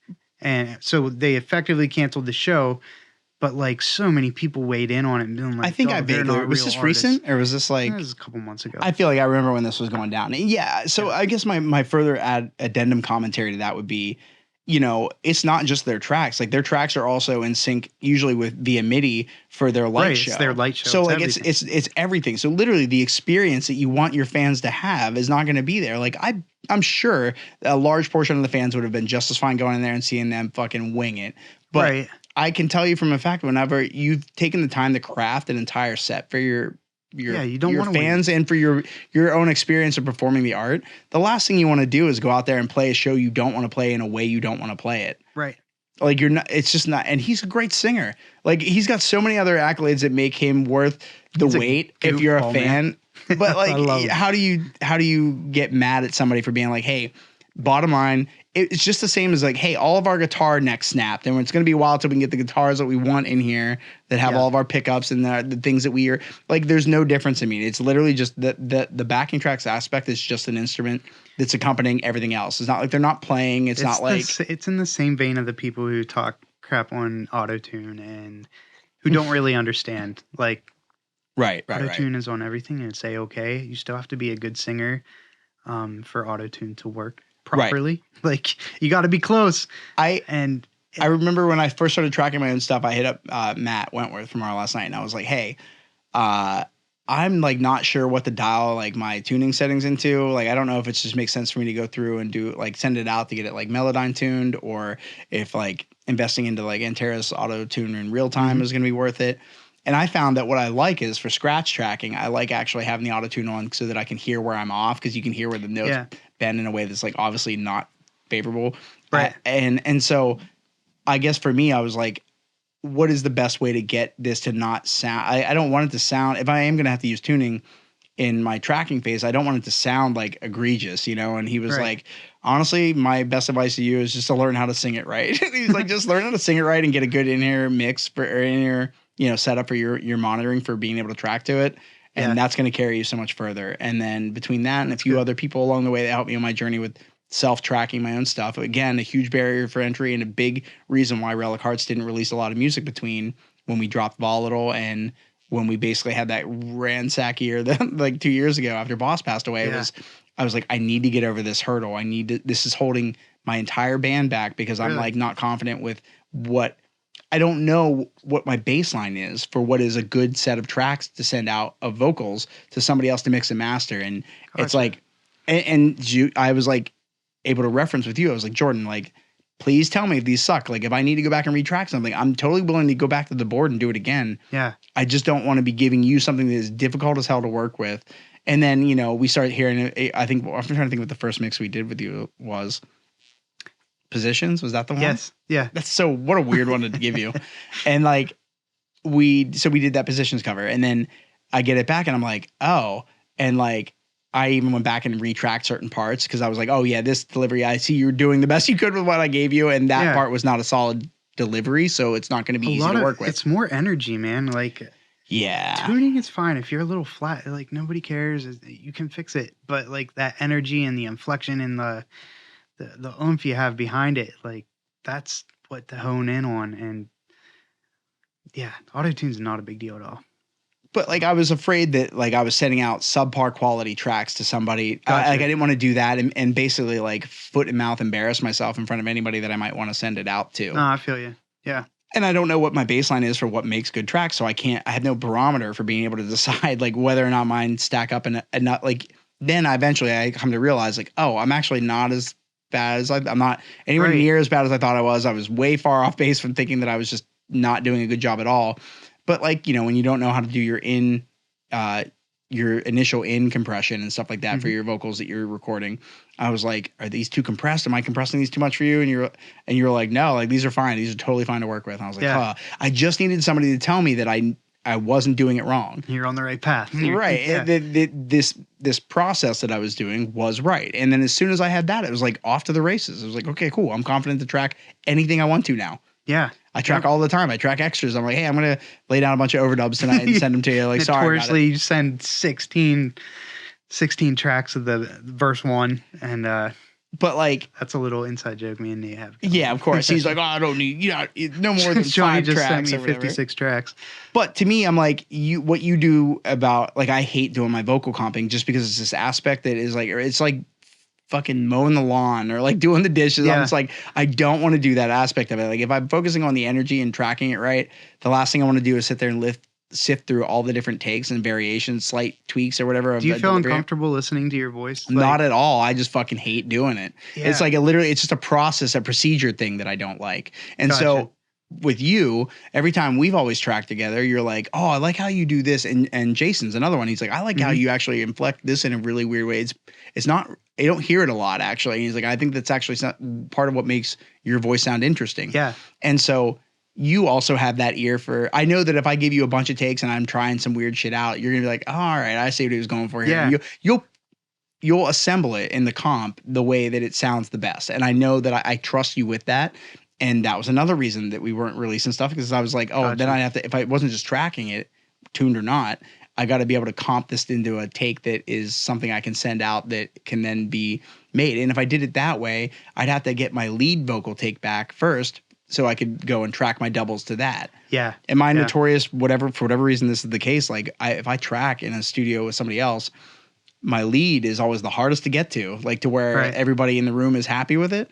But then the doubles, like as soon as I got that lead down, the double was right behind it. And it doesn't take any time at all. So I was like, okay, I need to be able to get this done and get this to you, get my leads and my doubles out of this, and then go from there. Yeah. And so you helped with that process. And cool.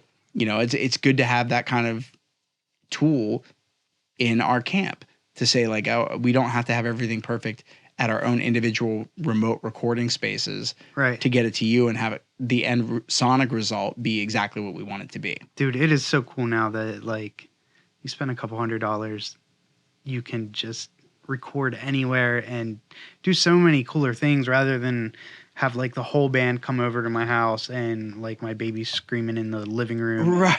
Like, I just love it that today is, you can do everything remote. And if COVID did one good thing for us, it was to put a positive spin on COVID. Having us get savvy at what we can do in the comfort of our own homes. So, yeah, I've had a lot of fun with you guys just sending tracks back and forth. And it's also good for our creative process because it allows us to not have to feel like we're married to anything too early. Right. And that's super helpful, especially when you're trying to craft your vision for an individual song. It's like, yeah, you need to spend a couple days on a vocal, you can. Look at where Spitfire started to look at where it is now, and they are not the same song. And it took a long time to get there, way longer than maybe it should have. But you know what? No two bands are the same. Like every band's got their way of doing it, and you just every band themselves needs to learn to respect their own process, and make peace with it. If it's not as fast as you want, that may just be for that song. Right. The next song could come out like that, and it's already ready to be in the mixing and mastering phase, and then maybe it only took a month from start to finish and getting it out there. And the more you do, the faster you get. It's just exactly. You're just priming the gears and getting everything rolling. So we glossed over it because we scattered and I'm scatterbrained. But so the beat licensing thing. So how did that come about? Like, what's the process? Like, what are you getting into right now? You said you were getting ready to start an LLC to kind of get into it and do it for real. So long story short, long time ago, I was in this band and we were like this Christian rock band and we were going to take over the world, and that never happened. But along the way I met this kid that we just called a rapper, and he was a couple years older than me, but like he just was super into rap, and I didn't know his name for the longest time, so we just called him Rapper, and we kept running into him, and we kind of became friends. And then I got into drugs for a while, and along comes Rapper, and he gets into drugs too. And we started doing drugs together and went down a really bad place in life together. And luckily, like in 2015, I went to rehab. I got my life cleaned up, and that's been a long kind of journey. But for the past good 5 years, like I've been in a good place, and I'm getting better. And just so happened, like Rapper along the way got to his own kind of rock bottom and started figuring his life out, and we ended up like going to the same church. And I just started going to church because it was local, and I heard they had like this band, and I wanted to check them out. And it was a cool church, and like it turned out like the pastor there was a former drug addict, and like he was just so raw, and it spoke to me. So I kind of stuck there. And then all of a sudden, rapper starts coming to church, and we both like get into the technical aspects of church. And I'm like, "Hey, can I help run your sound, because this sounds awful, like horrible." And so like the church was so cool, and they're so inviting to us, and like they ended up like throwing a lot of money at like the sound and the production part of it. And now today, like we're playing the backing tracks. We have like a full live stream rig, and we got them to build a studio upstairs for us. So now every Sunday morning when I'm not up front, it's me and Rapper back there, and he's controlling like the videography end, and I'm doing like the live processing and sending him the audio. It's like it's routed like through Ethernet from like the Behringer X32 downstairs, and it goes out. And so we just end up talking a lot in there, and like, dude, we've grown so close.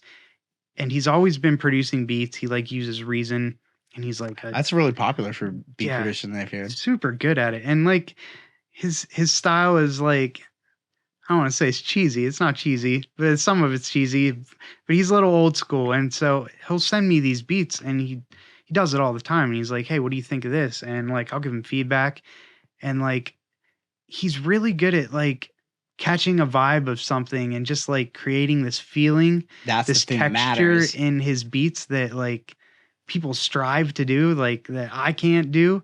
He just kind of does. He produces on like the pads and just kind of like busts the beat out. And so I was like, "Hey man, why don't we just like start a business together? Like we can produce for people, or we can like mix, and you're good at video, so I don't know, we can offer like a media production services." And like that was a couple months ago, and from there we kind of honed it down to like, what do we really want to do, what we should actively show up for consistently to be able to knock something out. You know, we both love music. Like Aaron is into, his name's Aaron, he's like super he's not actually rapper. It's not rapper, but he's super into videography too. And like I think you guys would just get along. I think you're a little further along, like developed as far as like the ins and outs of video than he is. But anyway, like, yeah, he just sends me beats, and he'll send me like 8-bar loops, and he sends me all the multi-tracks for them. So then I'll strip them out and kind of construct them into like a 2-minute song. And like he titles them like the way they make him feel. So like summer or a night drive or something. And so like I'll kind of keep that in mind when I'm like hashing out and building the structure of the song. And so we're just kind of like working on a catalog right now, and he had the idea to name it Brosanya. So that's what we're Brosanya, like lasagna, but with bros in front. So that's what we're sticking with. And we kind of took it really seriously, and I got us an LLC. And my wife is currently starting a business with, you know, Maddie. She used to work here, I think. Oh yeah.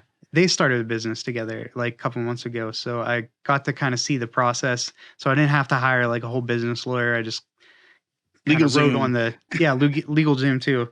But I wrote on her coattails of just getting this registered and getting in a legit thing. So we're still in the process of like building it, but we want to build a catalog.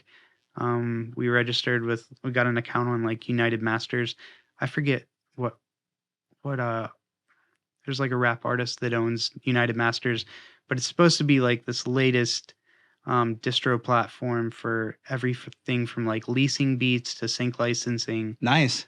So we're gonna try to like test it out there and see what different platforms we can get on, learn as much as we can about licensing and what that all looks like. And yeah, I mean, you get a right sync placement, man. That sync placement in a commercial can pay a shit ton just for like 30 seconds or something. Like you don't even need the full 2-minute thing. You only need like the 30-second sting to make the commercial work. What is that, like Juno? That movie Juno. He's like, yeah, remember that jingle that like bought me my kitchen? But, yeah, for sure. It's exactly how it works. Yeah, so it's nice to have like a legitimate thing, and I'm surprised. I wish I would have done this earlier with like mixing and mastering, that I can write some stuff off. Like, so instead of me paying $20 a month for my Slate Digital recurring monthly fees and like Splice And the amount of space you samples, use in like, your house to Yeah. to do what you do, like all that stuff's right off. Yeah, you can write off part of your Got a mortgage. haircut because you got to look presentable for the clients that you have coming into the studio, or I you should got to have be brought a on Zoom. notebook Like, here. Yeah. oh yeah, for sure. Like anything that basically fundamentally you need to keep up with to keep your business going Yeah. and reputable, like it almost always counts as a write off. Yeah, I'm scared to death. Because all the hard lessons we're about to learn. Yeah, but you're scared to death of trying to everything, so I navigate feel like Yeah.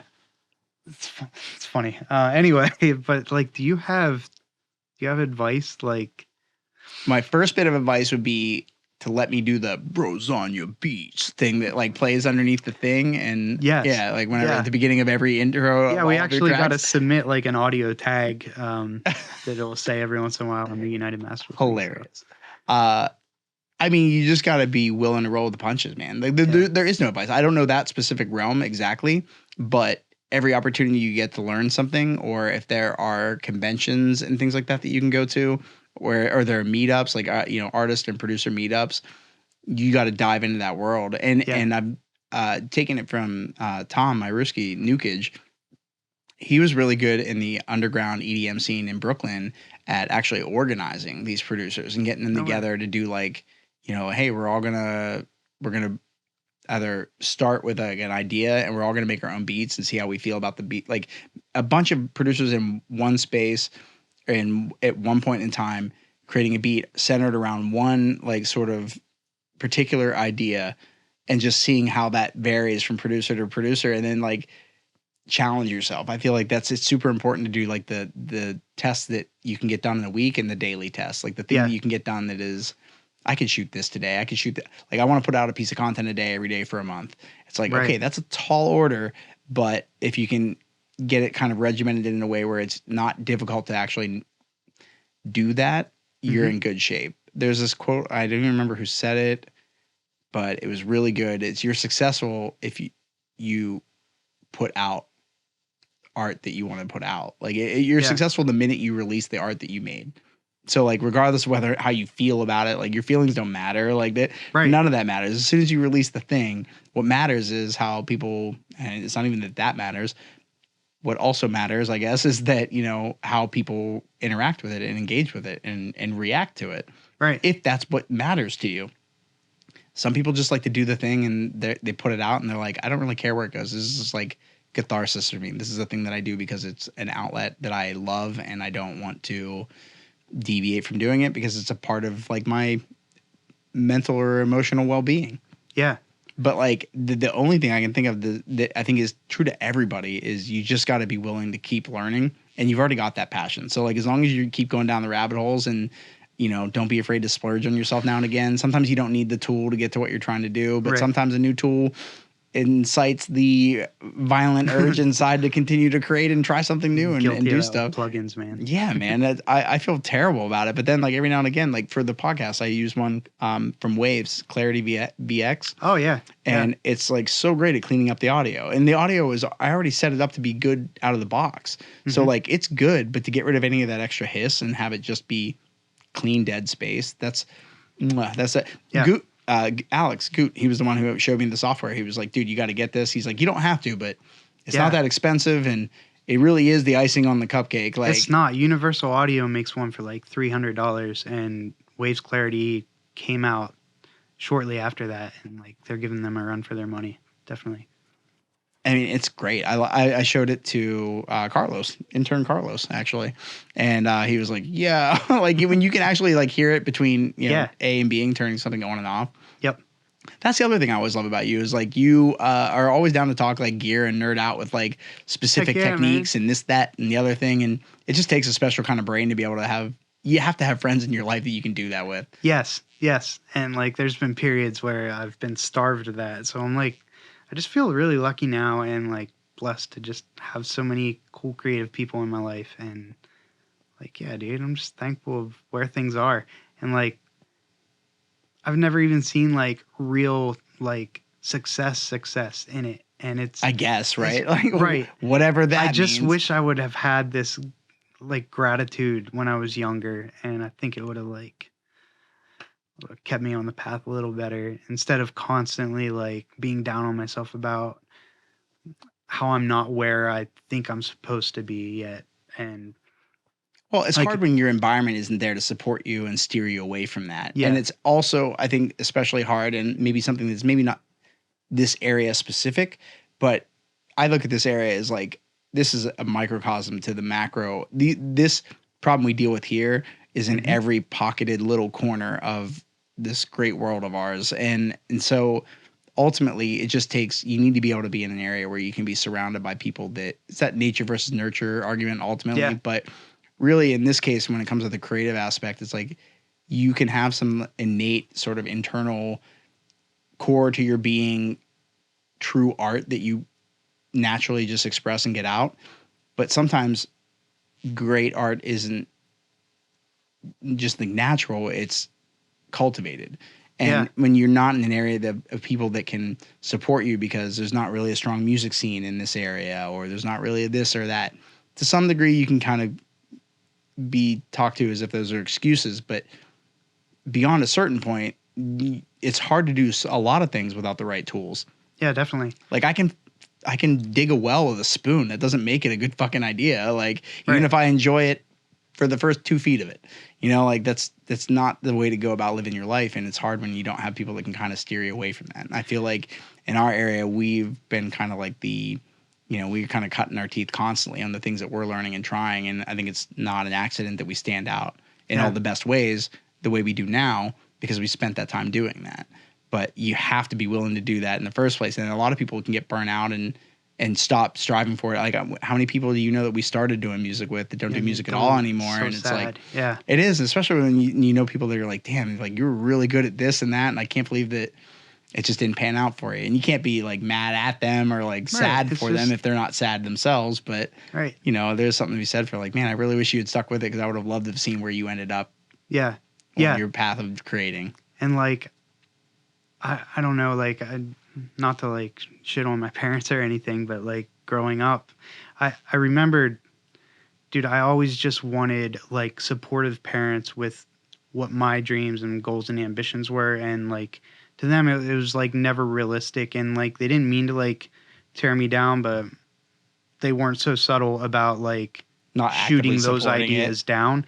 And like, I would just blame them so much about like, oh man, if I just had parents that encouraged me, then maybe I would have done this. And like, man, I hate that I did that. And I put that on them like as I got older, and like I resented them, and like, just like, why didn't you ever support me? You don't love me. And like, yeah, but like prior to the internet, man, that was the case. Good for me. And like, that's true. They want security. It became such a convenient excuse to blame that situation on why I'm not where I am, and it's not my fault. And like, so I'm glad it just kind of instilled this. I need to prove something wrong to those voices in my life. There's definitely something to be said for that strong chip on your shoulder that makes you like go after something that you otherwise would have quit if you didn't feel like you had something to prove.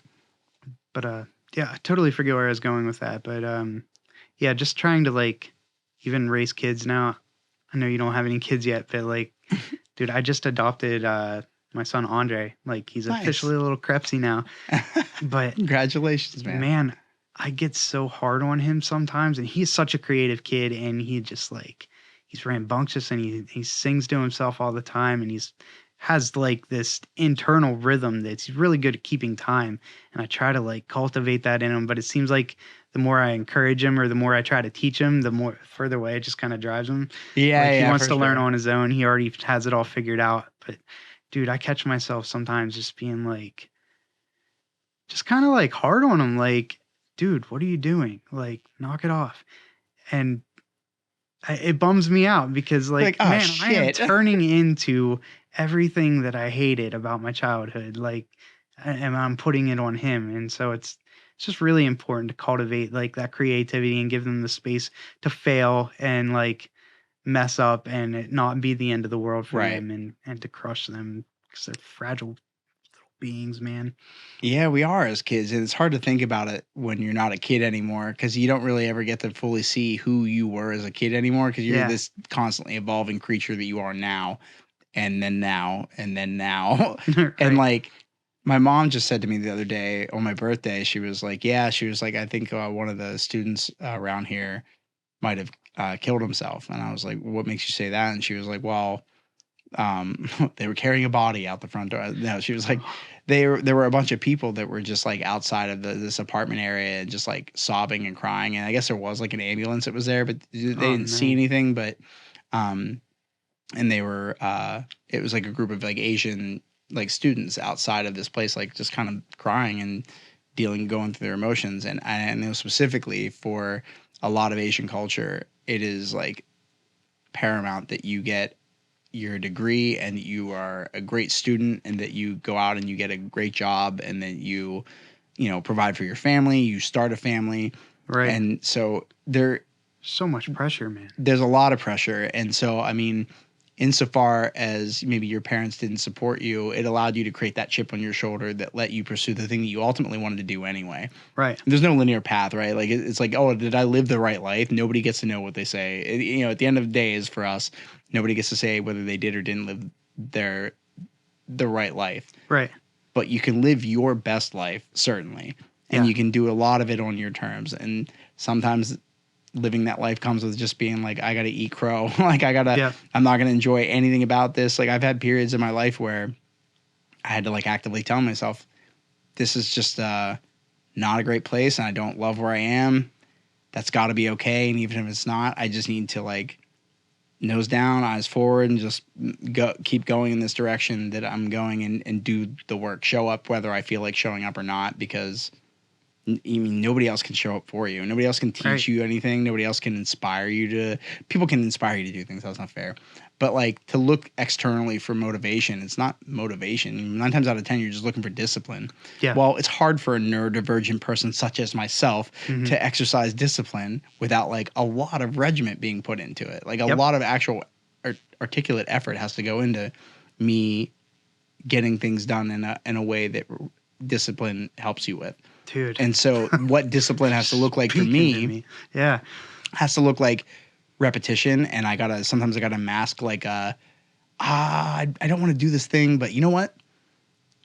I'm going to make a game of it. I'm just going to go and do it anyway. And I'm just going to see like, I'm going to show up and try to be like the best I went and I helped out at a church. It was like a Easter egg hunt. Yeah. And like I got signed up for it by my girlfriend's mom. Nice. And she like didn't tell us until like the day of. And I was like, I had like work to do, but I was like, you know what? Like instead of sitting here and bailing, which I totally could have, and like nobody could have faulted me and nobody could have made me feel bad about it if I did. I was like, I've never done anything like this. Let's just do this for shits and giggles. Yeah. And I manned a hot cocoa station for this church. And I was just fucking slinging hot cocoa, dude, like left and right. I was like, you want some hot cocoa? And they were like, oh, no. I'm like, this isn't like that cheap gas station stuff. It's not watered down. This is a good mix. This is good. This is good right here. You want this. I was like, I'll tell you what, just take a sample. And then if you don't want a full cup, I'll take care of your cup for you. And I mean, just being absurd, putting yourself in positions where you can kind of just be I wasn't like free of my obligations or anything like that, but I put myself in a place where I was like, this is not what I want to be doing. I am low key stressing out that I'm not getting this work done that I need to do because it's what pays me. And I'm doing this thing for free instead. But honestly, it's like you see a bunch of kids that are out and they're getting ready for this Easter egg hunt and it's a little chilly out. And, you know, it was just like it was a good experience. Like it was a thing. I think it's good to do things that are kind of out of your comfort zone. Out too. I used to do like soup kitchen work and like Thanksgiving and stuff like that. And and like, man, it's really, really, I think important to really just not think about what's going on in your world all the time. Yeah. And set yourself into a different place where you can't think about that. James yesterday, the guest I had on, was telling me a story about how he was filming a documentary about the World Cup, and the women's team in the World Cup got the U.S. women's team dominated this like Haitian team that had suffered like a massive like earthquake and lost a lot of homes, and like a lot of the girls that were on the teams, like some of their families were killed, and like and so they had nowhere to go, and so I think he said Peru or Panama, I think, like put them up and like fed them, and like they shared meals together and stuff, and this girl who the U.S. women's soccer team like destroys them like 11-0, and so they're out of the tournament. So they lost their family members, and they don't get the. It's like, you know, Jeez. in the weird stories that we tell ourselves, it's like you're gonna beat the bad guy, you're gonna get the girl, and you're gonna save the day. Like those are the things you're gonna get, and you're gonna win the game, you know. And so when it doesn't happen, he's like, you know, it was a really powerful moment where like. We couldn't let this girl stay in this like hostile kind of situation that they were left with, like, you know, rooms divided by like thin white curtains and things like that. He described it really well. So you have to watch that episode when it comes out. But he said, you know, and then I came home to my house, my apartment in the US, and I was like, I felt guilty. He's like, I've got all of this, and she just lost everything. And I was like, you know what? Like, that part of our humanity is very, very important that we don't lose it. And the only way to retain it is to throw yourself out of your comfort zone, out of your personal obligations, and do things that maybe necessarily you didn't want to do, but are good for just the betterment of your spirit, certainly, but also like your community and the people around you. Yeah. When I was in rehab, I was just being an idiot, but my therapist told me, she's like, if you want to like get out of this shit, if you want to improve your life, like, just help people. Go serve somewhere and do something good for somebody else. Other than yourself. And that couldn't be more true, man. Like, yeah, it's not good to be wrapped up in your selfishness all the time. And it's not what we mean to, right? Like, you got to live your life. You wake up in your own head. You go to sleep at the end of the night. You're turning off these lights. Like, that's who you. This is the vessel you get for the time that you're here. Right. So it's hard to escape it sometimes. So yeah, it's just nice whenever you can put yourself in a situation where, I don't have a choice but to think about other people other than myself. And for me, like, I used to do like child development courses when I was in high school. Mm-hmm. I for sure thought I would have had kids by now. I had a pregnancy scare in high school, and then I just never ended up having kids yet to date. Yeah. But I always loved, I mean, like that toddler to like 5-year-old range is like, that's my fucking jam. Cause they like, they're so unfiltered. They've got thoughts, and you're going to hear them, and like, and they don't know enough to be able to understand why what they're saying is either wrong or weird or whatever. But there is just something about like kids are like this last bastion of innocence until the internet gets to them.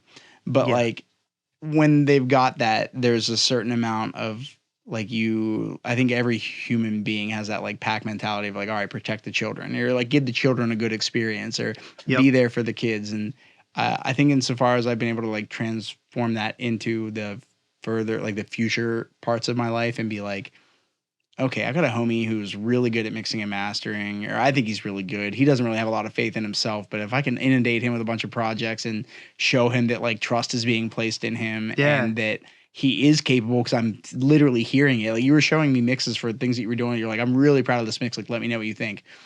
And it's hard in the creative space when your friends do that to you, because you got to check out some shitty things sometimes. Yeah. But I mean, there are a handful of people that I've like made it a point to never say no to when it comes to like, I get an idea bounced off me, or a project sent to me, or a video they want me to review, or a song they want me to check out the mix for, or whatever. Yeah. And it's just important. It's just as important for me to have those people too. So like, it's important for all of us.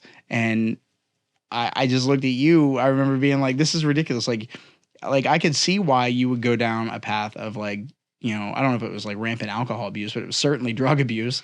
And like, wasn't much of a drinker much ever, but I'm still not, to be perfectly honest with you. But like, I mean, it's fun in a social setting if you're having fun and the drink's not too strong. I'm such a pussy when it comes to I'm a very big lightweight, dude. 2 beers and I'm done. I'm wrecked. I feel like crap the next day. Like, recovery time is terrible. Yeah. But like, I didn't attribute a lot of what you were going through to like a depression that I thought was because of, or not necessarily saying you were depressed, but like that rough patch of being like, because you weren't capable of doing more. You just didn't have, I felt like you just didn't have a better support system in your life. Yeah. And it's not like support, like the people that need to hold your hand for you. It's that you need to have people that can see you for your strengths and gas you up when you're like, that's the core tenet of a really good friendship, is that they can see you at your worst and be like, but they're still great to you, man. Like, don't hold that against you. And I just remember being like, you've written so many songs that I was like, I really like that song. Whenever we kicked Nick out of the old band, and he like went on a rampage, and you guys wrote like a fuck you song to me essentially. And I heard it, I was like, that's really fucking good. Yeah, I like it. I should write something thank you, back. Yeah, like, and I started writing lyrics like, how can I sneak a little dig in that only they will know? And that's like our brand new Taking Back Sunday style like argument. And like, you know, and I literally tried out for a band that you were in and you didn't let me in because you were like, dude, challenged by me wanting to do it. Cause you're like, no, cause if he comes in, then like, what am I going to do? This is my baby. And, or whatever the reason was. I've had plenty of opportunities to be like, fuck this guy along the way. But I was like, I can just honestly see. Sorry. Not at all, man. I love how our journey played out because in the back end, we're working with each other creatively and professionally still. Yeah. And it's one of like, you're one of my most cherished friendships because of that, because this is like, we are diamonds in the rough here, dude. Like there is not a lot of ilk of our kind in this area. And it's nice to hold close the people that I cherish most and I think have great potential. Cause I don't think that you as a producer or mixer or master or engineer is like all you are. I think you are this truly creative person. And because you have this intuitively creative and insightful soul, you're always curious and looking for the new angle to create this new art that you want to do. And why the hell would I not want my ship to be attached to that ship too? Because I'm doing that in my own way. And if you have enough ships like that together, you've got a barricade. You just you can do some serious damage with a row of ships all going in the same direction. Yeah, I don't know what it was either. I think I just felt like when you showed up in my life, trying to join the band, like everybody is on board. And if I was honest with myself, I'd be like, all right, this is one of the most charismatic people that I've ever met. Like, and I think that's what was so threatening to me because like I was like internally trying to figure out my own way to like be a front man. And I knew the insecurities that I had. And I saw that you didn't share those same ones. Like you just kind of were comfortable in your own skin. And I was like, dude, I'm going to get mowed over by this guy. And like, no. I'm going to hate my own fucking project. Like, why? Yeah. And so I was just immediately like, no, I wanted this to kind of figure out who I am and like, and I can't do it with him here because he's already where I want to be. And like, it was such a weird thing. But yeah, with that said, like you are one of the most inspiring in a way. Like I've only met two people like this in my life, you and like this guy that owns an OIP in my area. I'm in good company. Oh yeah. Not an OIP, JP's. Oh, okay. I got it. His name's Aaron. But like, you guys are the most like just naturally charismatic people in this way, in the how you carry yourselves, how you approach situations and talk to people that I've always like connected to in this weird way.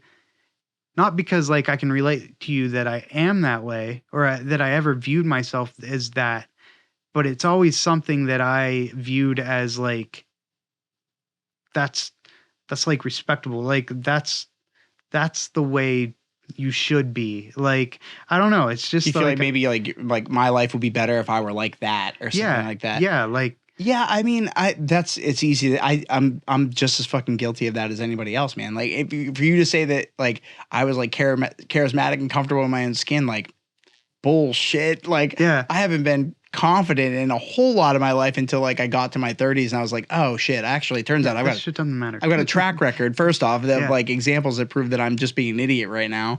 And that if I don't know, it's hard. I guess my mindset was just like, if I can find a way to will it to happen, like it's worth going for. And like I luckily enough was told early on in life that like if you don't ask the universe for something, it can't tell you yes. It can't give you that thing.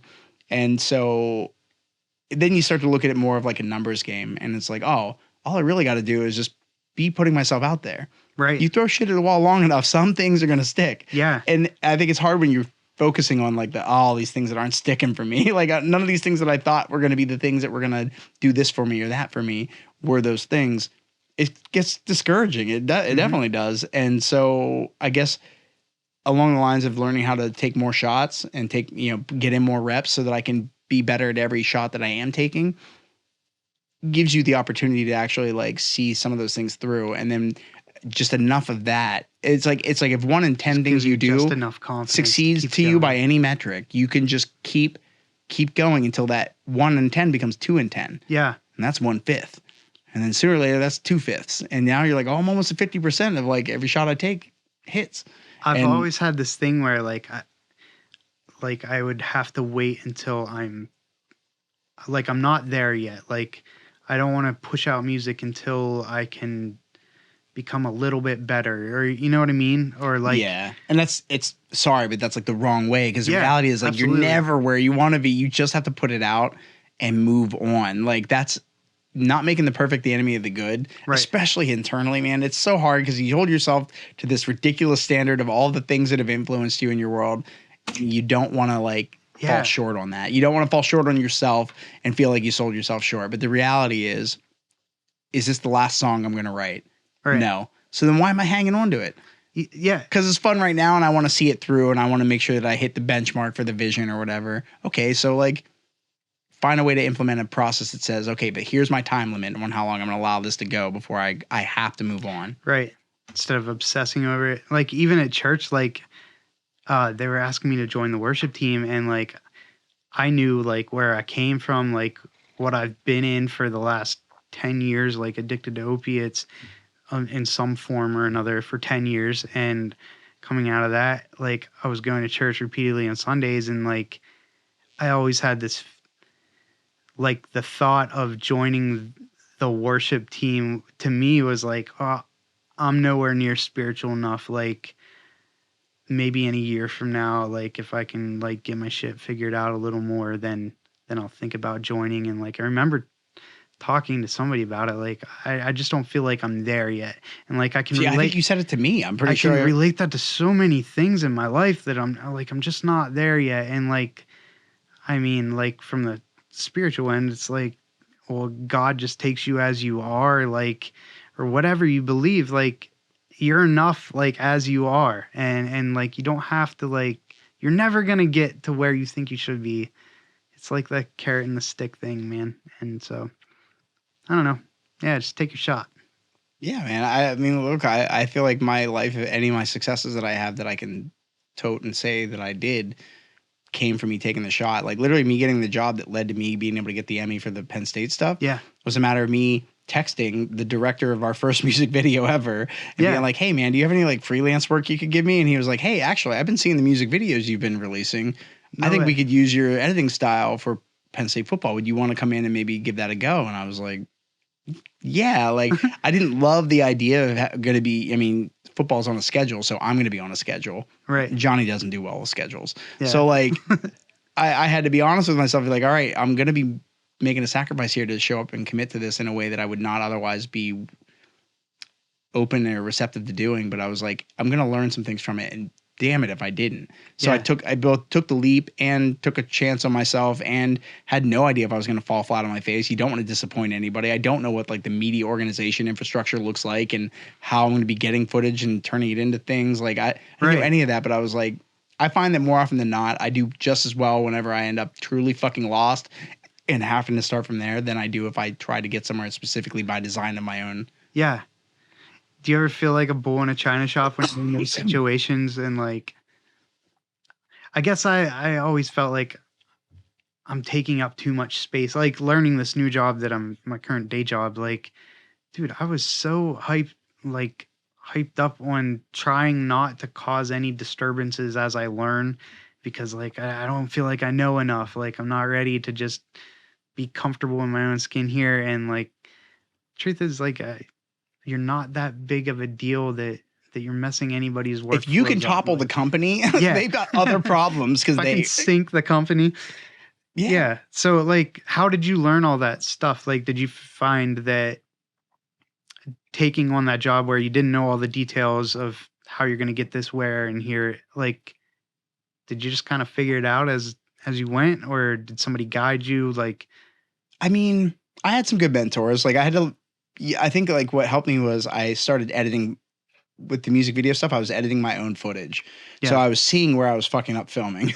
And then I would see working with other people's footage that I didn't film and I had to edit it. I was like, oh, this is bad. And then I start knowing that that's what I got to refine on the pre-production production side of things. I got to shift things camera wise. Gotcha. And then, but in the interim, you learn these like tips and tricks and skills that kind of can save your ass a little bit by working with bad footage to make it look good. Yeah. And so when you start to kind of see the symbiotic relationship between the pre-production, production side of things, and then the post-production and finalizing side of things, it was easy to start to see where certain things are just sort of like connected to each other. Yeah. And if I can find a way to start to implement both of these into both, it's like constantly chipping away at both sides of the aisle to do it. I mean, do I feel like a bull in a china shop? Like, take a fucking look at me. I am literally a bull in a china shop. I just try to stay away from the part of the china shop that is the very expensive goods. Because you got to be willing to break a few eggs to make that omelet. That's just the way it is. If you can like be less afraid of messing things up, then you can allow yourself to be in a position where you can be open to criticism, and constructive or not. And I think it's good to get bad criticism, like hurtful criticism. Like, I've had some tough love from some managers and some employers and like other artists I've worked with. And then I've had some tough love from people close to me, like my family members and stuff. And then I've also gotten like constructive criticism from all of those same camps. And you just got to be able to not retain any of it as if it's a personal dig on you. And, and, you know, if you can isolate, I guess I've gotten pretty good at compartmentalization, being like, okay, yeah, I was a piece of shit at this point in time, or, oh yeah, like I was not a great editor at this point, and maybe I just phoned it in on this edit because I didn't really want to do the project and it wasn't really paying a lot or whatever.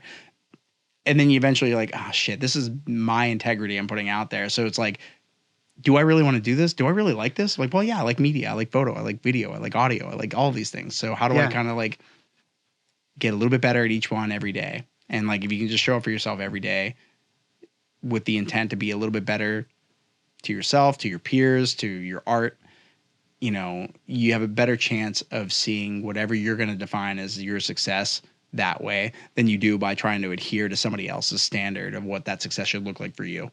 That makes sense, yeah. And that's the only way you have to contextualize. Like, the rest of this human experience, like, none of y'all are real if I close my eyes for good. Like, right? Because like, I'm not going to get I'm not going to be able to experience what you guys experience with me after the fact, right? So it's like, try to just show up and do the due diligence of being a good person, doing better by yourself, by your family, your friends, your loved ones. Show up earnestly when you're going to create. Show up earnestly if you're going to just eat food. Like, just be present. And I feel like just doing that and trying to be a little bit mindful where I can. Like, it's hard for me to be like strictly like laser focused in and mindful of like a lot of things, I guess, in my life. Right. But I know that that's a shortcoming, and I don't think I'm alone in that. I think everybody kind of suffers from that. So it's like, so why am I holding myself to these really super stringent standards that nobody else can ever possibly meet on their own, let alone me? Like, we're all people that are rich as hell can be completely miserable. Mm-hmm. Are they successful? What does that look like? Like, you have to, that's the other thing, is really setting your own barometer for what success is going to be for you and being pragmatic and realistic about it. It's like, yeah, have the dreams, the goals, shoot for those. Because if you fall short of them, you're at least further along than if you had set a lower bar for yourself. Right. But if you can, in the same token, like, if you can keep your systems and processes and like short-term goals tangible so that you can meet them, you can probably start to build up some confidence that you can continue to do that. And maybe that's what gets you closer to the goal. There's just so many variables, dude. There's just no way to be able to tell. Yeah. But either way, man, I'm glad that we're on this journey together. I'm super thankful that you're willing to come on the podcast and talk. And I don't think it's going to be the last time, actually. I feel like I'm going to have you on pretty frequently. Because like, we're always running into shit that I want to talk about, and that you send me things and it gets me spiraling, thinking about a million different things. And you're just, like I said, you're one of the people that I just truly cherish the most in my life. And, I would think you would say you've had a pretty rocky, road in life. And I think I have in my own regard. And I just don't think that has ever like diminished our love for one another, especially once we found it. Yeah. Yeah. Yeah, man. I think it's made us stronger as people. And like, I'm excited to be here. Thank you for having me, dude. Yeah, man. I'm excited to get this episode out. I hope more people that are in the area that are doing music will, take a crack at having you mix and master something for them, or just be a part of their creative process, because you're a really brilliant and gifted individual in your own regard in the ways that you think. And if, I hope you learn to see that more. I hope you learn to see and really kind of embody that a little bit more. I don't think you have to walk in a room like, cock of the walk to be like good at what you do. I think you're very humble and good at what you do. And I think that that's like its own sort of grace in a room full of people where everybody's trying to vie to be like the number one. Yeah. You're willing to be feel you really there. good at what you do and tune out the noise, and that's like really special about you because it's going to help you go further, I think, than the people that can't tune out the noise. Thank you, sir. I appreciate you, Thanks man. for having me, man. Thanks for coming on, brother. I appreciate you. You're the shit. Love you, bruh. Love you, brah.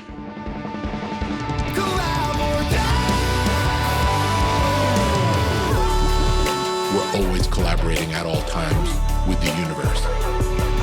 That is a wrap on another episode of the Collab or Die podcast. I hope you enjoyed listening to it as much as I enjoyed making this episode for you. And now it's time for our favorite part of the show, the part where I beg you to please hit that like button, subscribe, and turn on those notifications so you never miss an episode. And don't be shy. Give us a shout out on social media at Collab or Die Podcast on all the cool platforms to share your thoughts, your feedback, and your love. Until next time, Collab or Die, baby.